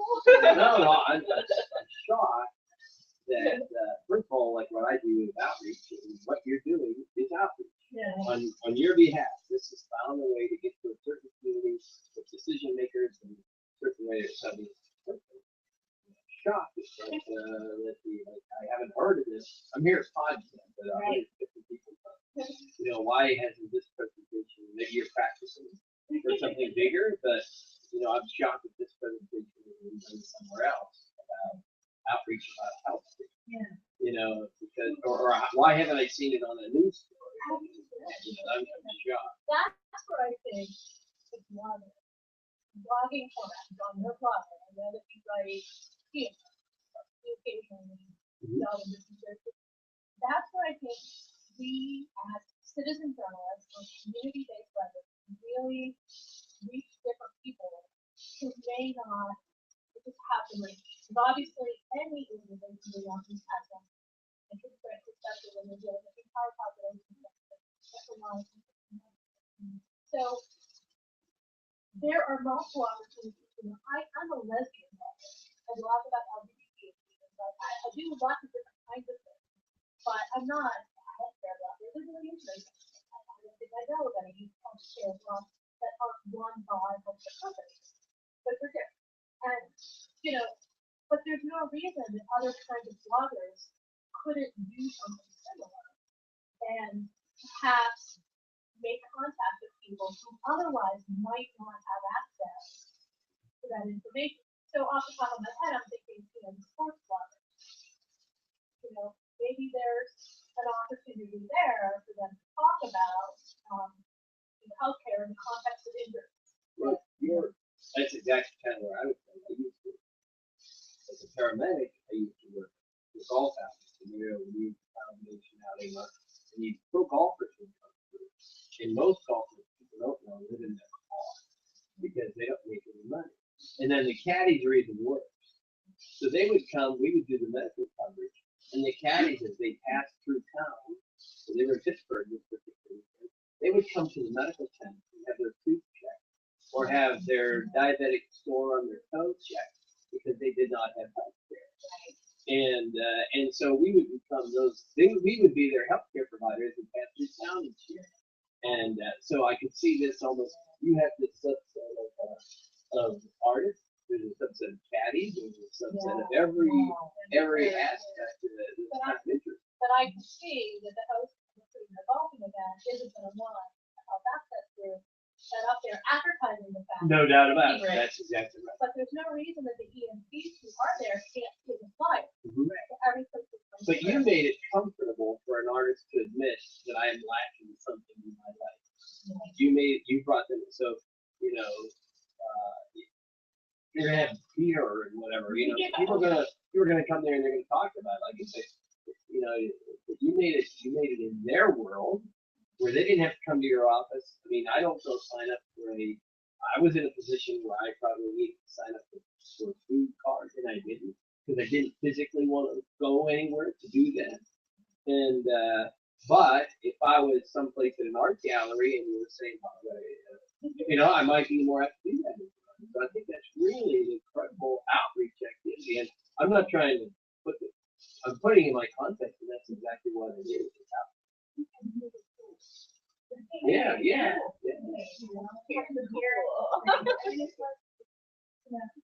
Yeah, it's really incredible. I think the other thing that's important to remember is that we didn't know it. I mean, when Nina had that general attack, people, you know, she wasn't putting in a blog post about it on the mountain. But there's this, you know, and I didn't know this, and I didn't go looking for it. It was a chance, a question of saying, why is this important to you? Why are you participating? You know, can you tell us how? I think the question I asked specifically was how lack of access to time in or healthcare or something like that affects your life. That's where the answer is. So part of you know the credit, most of the credit goes to the artist because they really open themselves up and share. In some cases, stories that you know might have been difficult or hard to remember, you know, recall or even necessarily not necessarily something they want to say, but they did, and it was because we asked certain questions. And then we took a look at the answers and we saw patterns. You know, and I think this is in healthcare, you know, a common thing that, for example, they ask healthcare providers to meet with the street for the next time. That makes a difference. Asking someone and you know, not just assuming that because they're well dressed and have a decent car that they don't need help with you know, and but not asking them in a way that's simplified. You know, I certainly didn't say, oh, you have health insurance.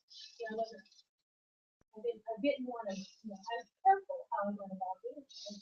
So I think that there's a lot of opportunity to take this particular solution out to people, but others as well. You know, for artists in general, there might be other people.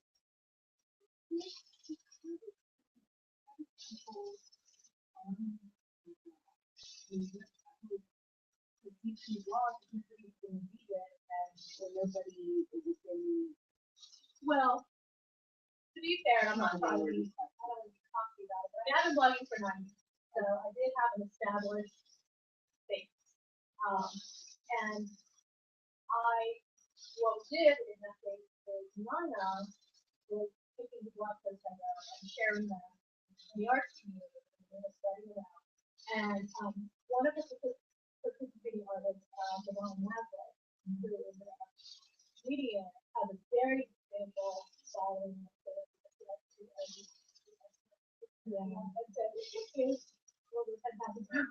So since he was participating, he was really, it's not always good, but he was sharing. John shared. John has a lot of followers. He and I were connected. The things that caught me about and the other thing is I have relationships with John and other bloggers. And so when something important comes up, I can say, hey, will you please share this? And they always do to be, you know, good sports and you know. And so it was a combination of just my native organic audience, the bloggers being the community, the artists being excited about their own posts and sharing them with their friends. Nina was a relentless machine of promoting. And both the nonprofits, Healthy Artists and Garfield, they shared it too.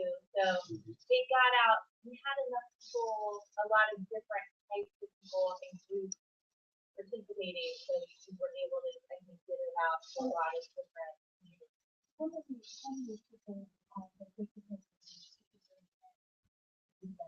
As far as the artists were concerned, I think it ended up being 24 artists in total, and they were able to get classes.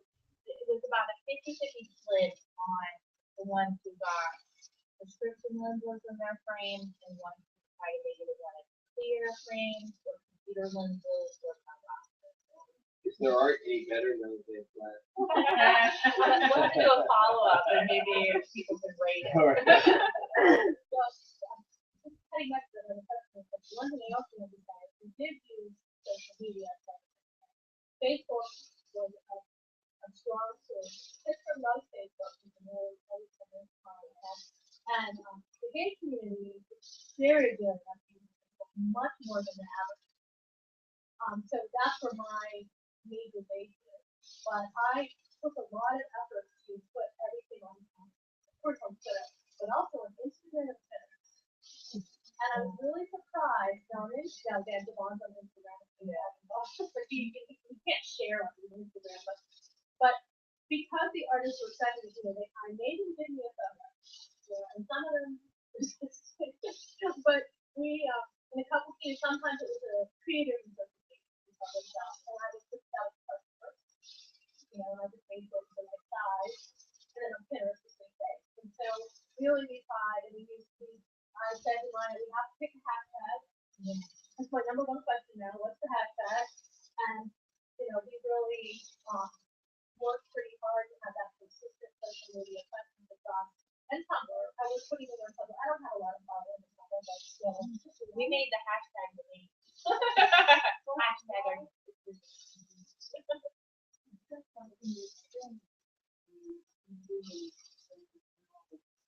to increase my market and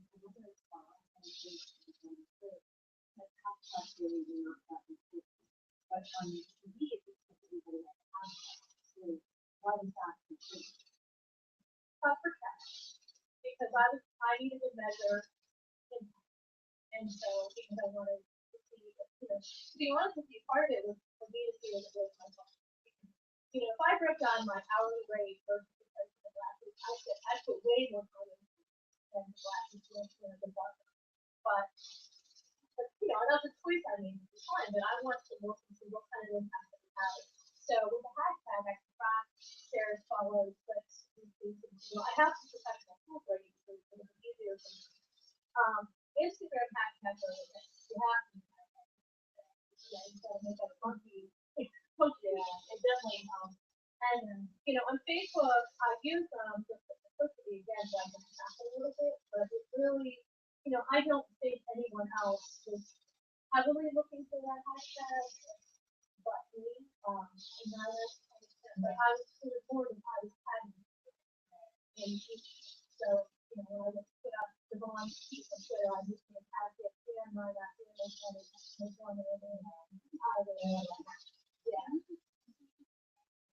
Almost like a blogging system that is in and of itself that you can take videos, links, images, posts, stories, and people can reshare them. Easily. Yeah. You can reshare it on your own blog very easily. And so you can actually have a blog on Tumblr. Using their platform, but just having it come. So if you can set up a template and lay out and things, so it's kind of like a building software system to use. Well, it all depends because some of the popular with certain demographics. And Facebook is the most popular of using that. But it's not as if Tumblr's going to overtake Facebook in the next few years. I personally, I do use Tumblr some, but I learned certain things are very popular from it, and then other people not. And it's just a matter of time, having the time, taking the time to like find blog there, and just share it on other platforms and that. If you're looking for a cheat though, on Instagram you can share your Twitter, your Facebook, and your Tumblr all at the same time. So you can get all your important information into that little Instagram frame. You can post all of it. But it also, the other thing with the hashtag is it creates a mark. So that, like you on a Twitter page, using the hashtag as I could highlight all of it. Our hashtag is information, and probably nobody else is going to use that. But if they do, they'll probably come first and they'll see the associates right. And so that could help for people in the future to say, wow, look at all this content they're getting. Yes, we could be their corporate sponsors with $1,000. I assume for everybody.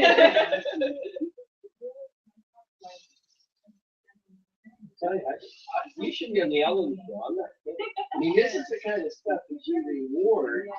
You know, I'm not kidding. I'm not just saying that. Like, this is the kind of stuff she then sits and says, well, I'm going to give you a check for $50,000 to get everything. I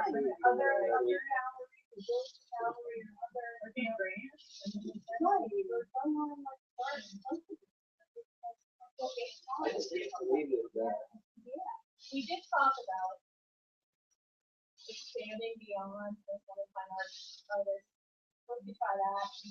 And I'm going to be continuing to participate in a lot to then reach out to other artists and other small galleries and invite them. Because it's not like it's like a little thing about talking about German. And even working on the crafting team and some of the and then Aaron will go wherever somebody wants us to. Possibly never. Yeah, so you can speak of that caddy test on, Yeah, yeah. I don't even do that anymore, but I was fascinated by that. Touching underground.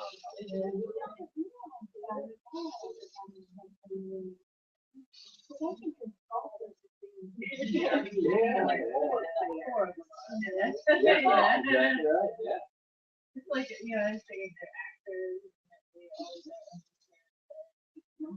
photographers, like anybody who's creative. No real. I think there's too. I mean, there's maybe a perception that because there's so skilled in their art that if their needs go in, in a targeted way, with community, it's reflecting and new, for everybody. So, like you said, I'm just happy to go where as many places as I can get. I never understood that.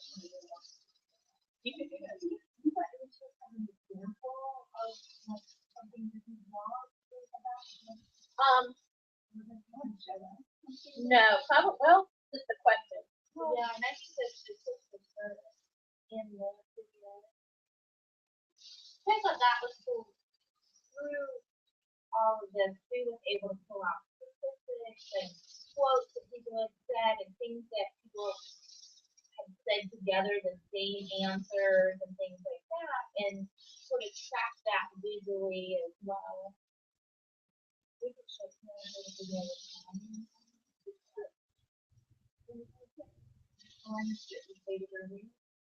Not with Bell. Hey, quiet.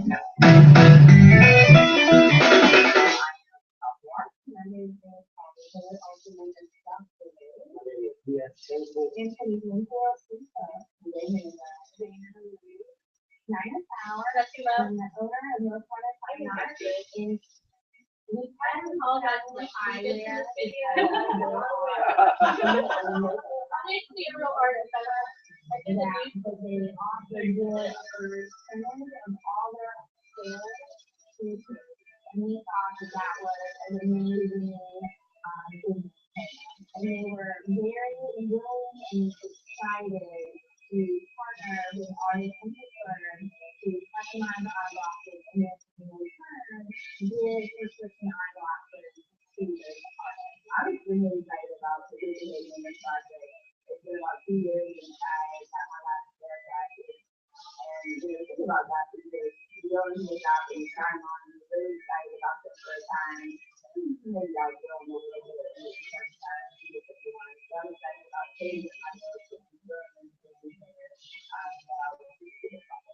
Something different other than just hanging on campus or working on my own stuff. Actually, now we do work outside and we really do something new. And all of us is very scary, so that's obviously. So I really like the idea of using art healthy. We have a lot of artists. They don't have insurance. We don't really have ways to go about taking care of themselves.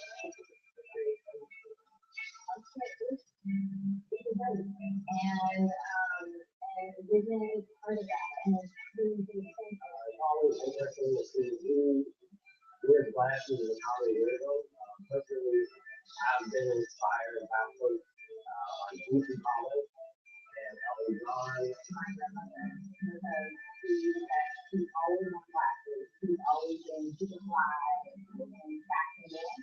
And so, my grandma, she's just really good at that. She hasn't shared that she has nothing to do with us like that. I don't think a lot of adults will take on like something. Who doesn't want new glasses and trade for doing what you do as an artist and everything else? I'm very excited to be getting new glasses. And I know it's very awesome.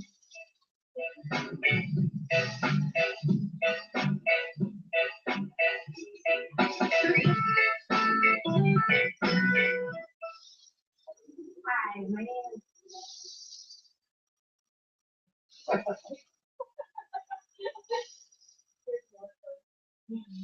have this one.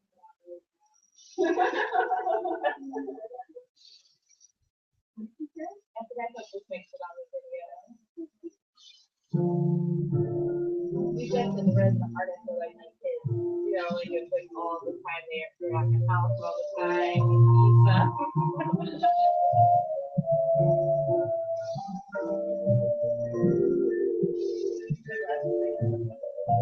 Those are that were on defense. Some of the picture class people isn't that I recommend some of the pictures. Like the classes.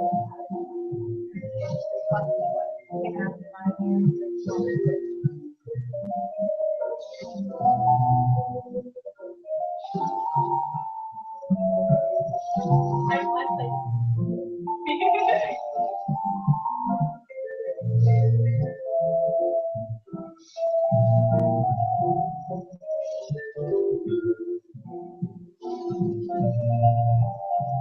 These slides we were able to put together from our interviews.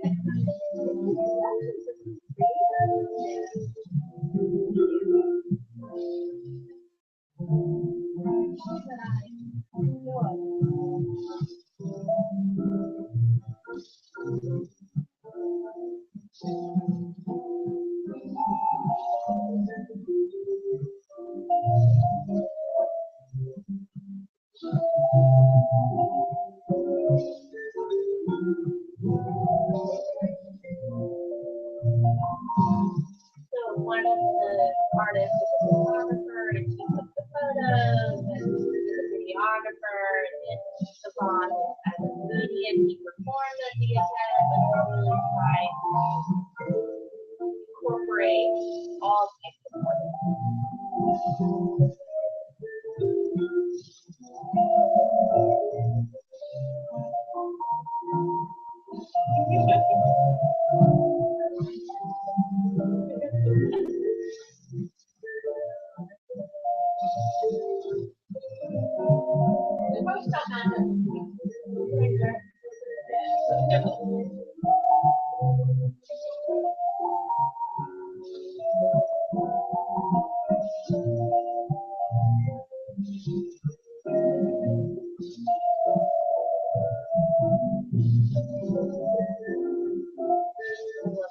Four artists that were inspired by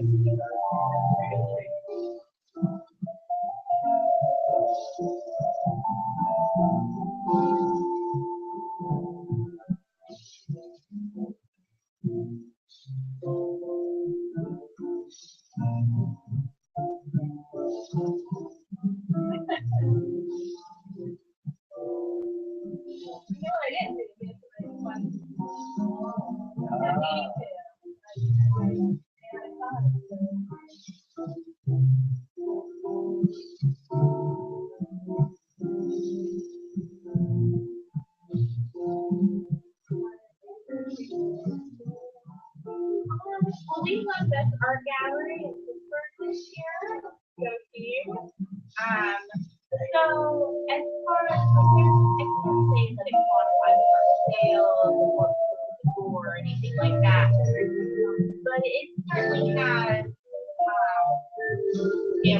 our voice. I think it's a really great way to put it. It's increasing the visibility of our image that we're doing this work program. So we're not just in our gallery that's open with just art on the wall.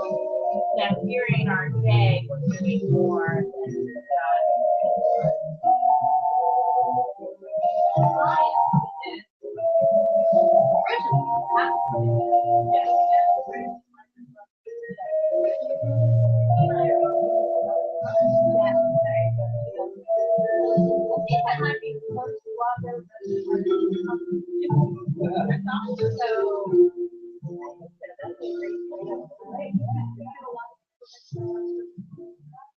well, we're gonna have this event. Because if we purposely waited for December, because that's the Medicaid from EA, right? Yeah, that's if people who weren't covered in that gap can be covered, and I think a lot of our artists would involve.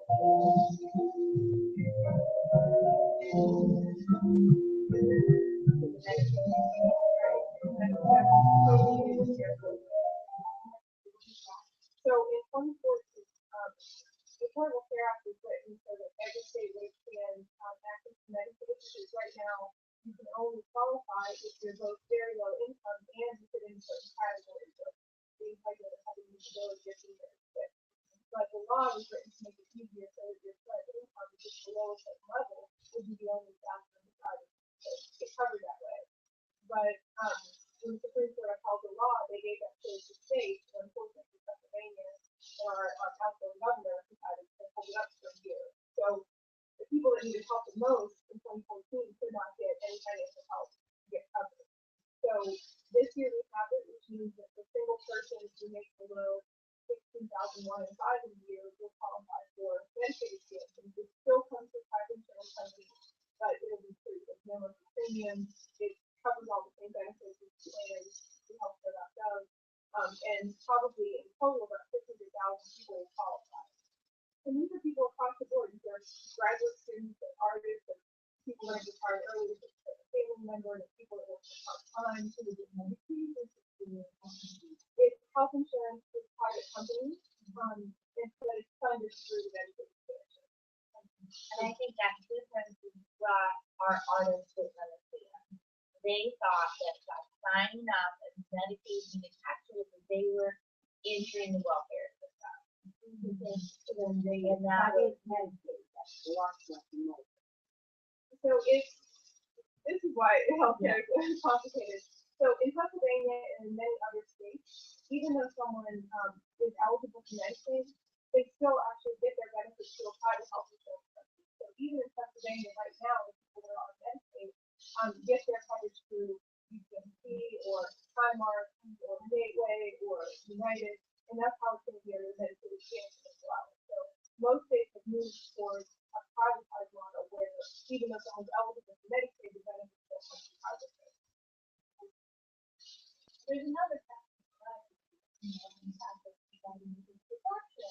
That taking the handout is about something. And so, that because not only for the, it's great to make sure that people understand that they're not talking about, but we really need to say that right out there and say that, these are government entitlements and shared benefits available for everybody. The best way possible, and it's positive to take that, and all kinds of things. That's going to come up as we go on. Thank you. I don't need to.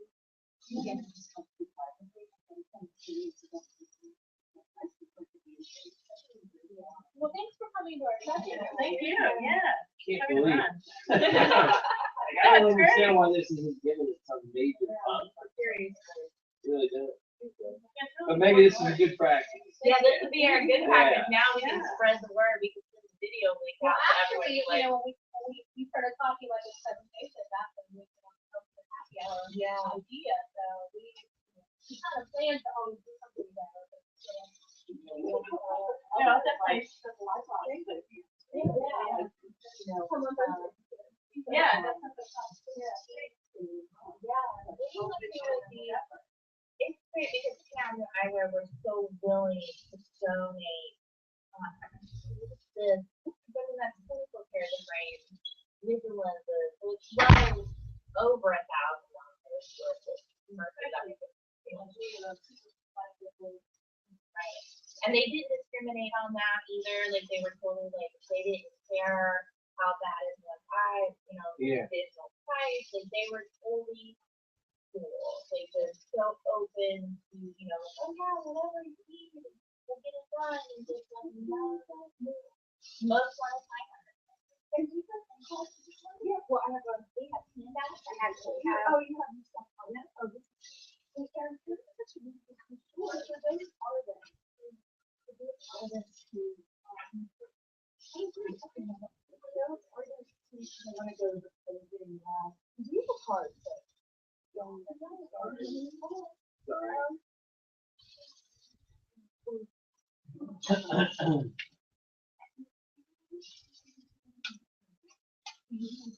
Well, thanks.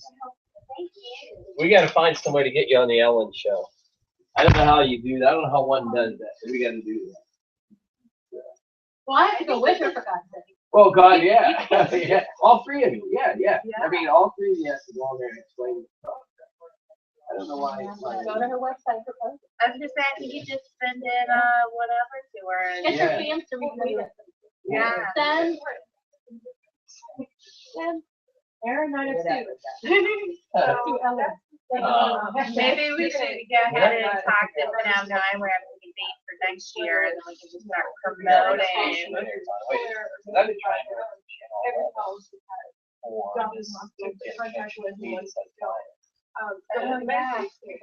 I mean, some of those concerns, well, it's not, yeah, so, and they've been helpful trying to get us, can't get to somebody, kind of gets to somebody, but maybe somebody there, like Bob Jones, get us somebody. well, Who had an email with, right. get, The other thing is to be on channel 11. Yeah, that's exactly. They do like a public. oh, Sunday morning kind of? Right. Yeah, with Jennifer. Well, No. there's some differences. It was, I was get that mixed. One of the blonde people there. They do like the version of KPA. Oh, Morning okay. show, they have It's not when they have. So we can maybe. Yeah, because I know they have a Spectre Studios on. We talked to them and they bought that house. So different, yeah, so it's different than the existing system. The one thing that would be is the John Delano or exactly. So, and that's something I think they're more that's the next, business oriented. part of the next leg of work is continued access to engagement from obviously Medicaid is way too low. Well, It kind of has to roll. Locally, then gather some steam, Right. That kind of thing. But the Ellen, I don't know why I'm fixed on Yeah. that, but that's the kind of stuff I didn't see because I watched the show almost religiously. How good she is, really good. oh, it's interesting to talk about it a lot.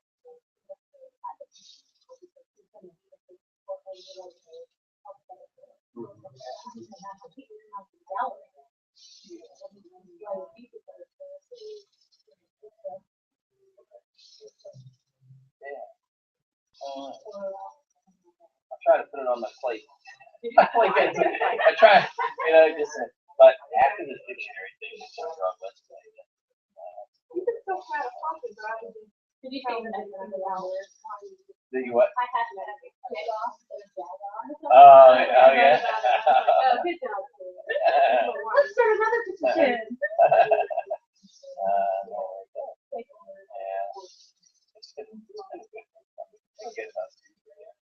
But those are questions and we know. The foundation. What I would say is that we should actually and then we, I mean, you can always use the chat. There you go. Yeah. Oh, I love that. Yeah. We love, See, I use the term tag all the time. One time. So it's the most perfect, it's for one. So I And have. that's exactly what you have. So three guys obstacle and one shot. One time, I got a pair of glasses and I took my logo and like I'm on dating. I literally printed it out on the cut it, glue sticked it on the side of the thing with these sunglasses, and I put a picture. And I got all these things. Where do I buy them? Yeah. Like, no, you can't. Yeah, people love that. But so yeah, it's kind of like. Yeah, there you go.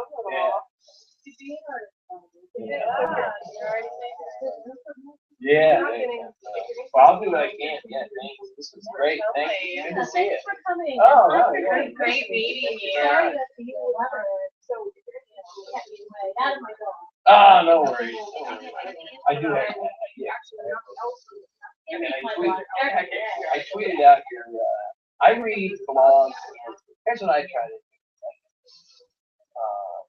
Well, first, I don't know, but what I try to do.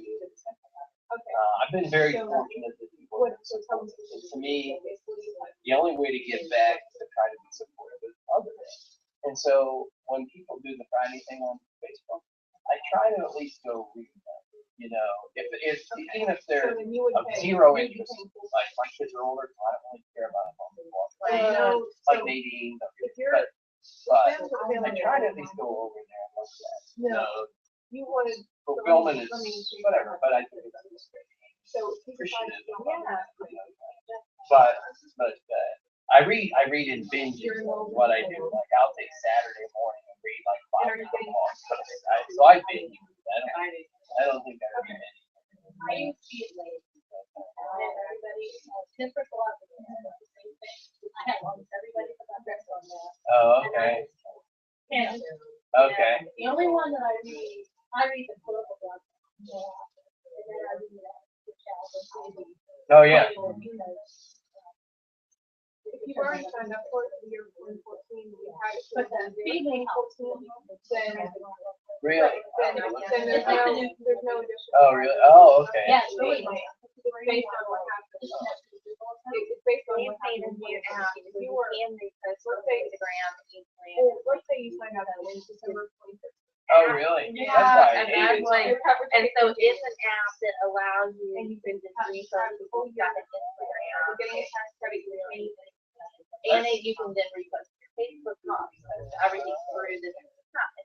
They have like medium review, you know, like you have. Depends on what date. That's the reason why I hate Instagram, because you can't put a live link in it. That would just happen. You know, and then you can't share it. And I've used where you post on Instagram and carry it over to Twitter. Yeah.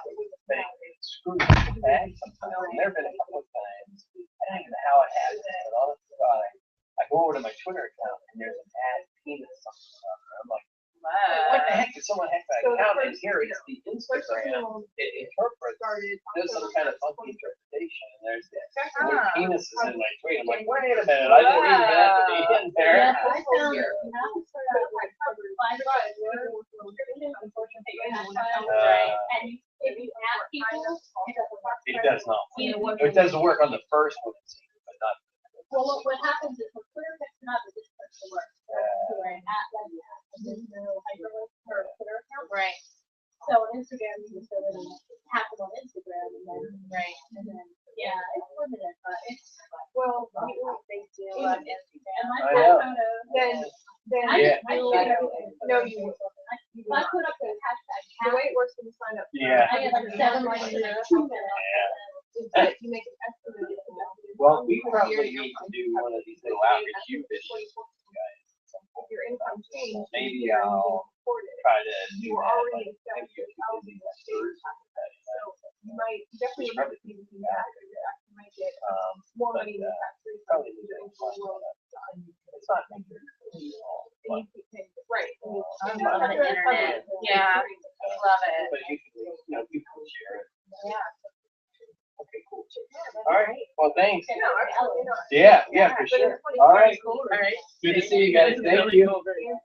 This is probably one of the best presentations. I can't believe it's at 3 o'clock on a Sunday. You guys. I mean, really. That really means a lot. It almost it makes me think of in the future one of the tracks. Not that I'm an organizer here at all. Right, One of the right. tracks should be project done with social media, Right. right? So But how to use it, Right. that's right. outcomes. And yeah, what they did, how they applied it, and then what they did with whatever. I think that's a good idea. Yeah, I think that's a working track.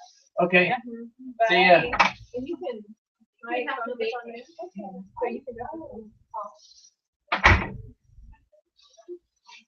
Great, okay, very good, thank you. Thank you for coming. Well, this is really, can I ask you guys this? I would love to do a vlog of my cartoons. My No, I'm not clinical.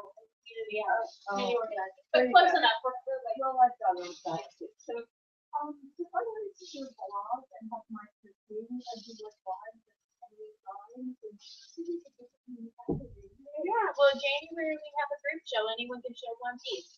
Really? Yeah. Do you have to judge it? I No, mean, is it- first Friday in January, the Wednesday before is New Year's Eve this year. So Tuesday, December 30th. then anyone can show. You show up, you drop off your piece of art, it'll hang for the first Friday. It's on our website. There's a call for art. Yeah, it's Yeah. totally anyone is invited. But if someone wanted to do a vlog or Why don't you email me? Okay. And we can talk about blogging. Okay, I haven't done it in a long time. Really? And I'd be happy, or we could maybe get together for coffee or something. Okay. I'd be thank really you. happy. It's probably easier to sit down and And just to let you know, I got like a billion names, I'm a little overloaded here, so it may not be, if it's like, a few months from now, you could, and I would like reference. Are you on Facebook? I'm not that active with it. Because there's a pretty active group on Facebook with the water, so it's Really? but it's a good morning tool What would I do for that? Um, If I could figure it out. called Sister Waters. So, but if you, that white sheet with my email, if you just email me, I can send you an invite. Well. You and I can have a Facebook and I can send you an invite when you get it fast. And it's real nice. Well, I like the one I was saying that I did. Oh, thank you. All right, take care. I know, I'm kind of a silly hobby, but I don't know. I'm kind of having my input today, like this is good. Oh, I totally got that. Thank you, sir. Oh, you're welcome. Thank you. Yeah, set up the street. No problem. Where did I take my clothes off? Probably in the lobby. Maybe it's here. It's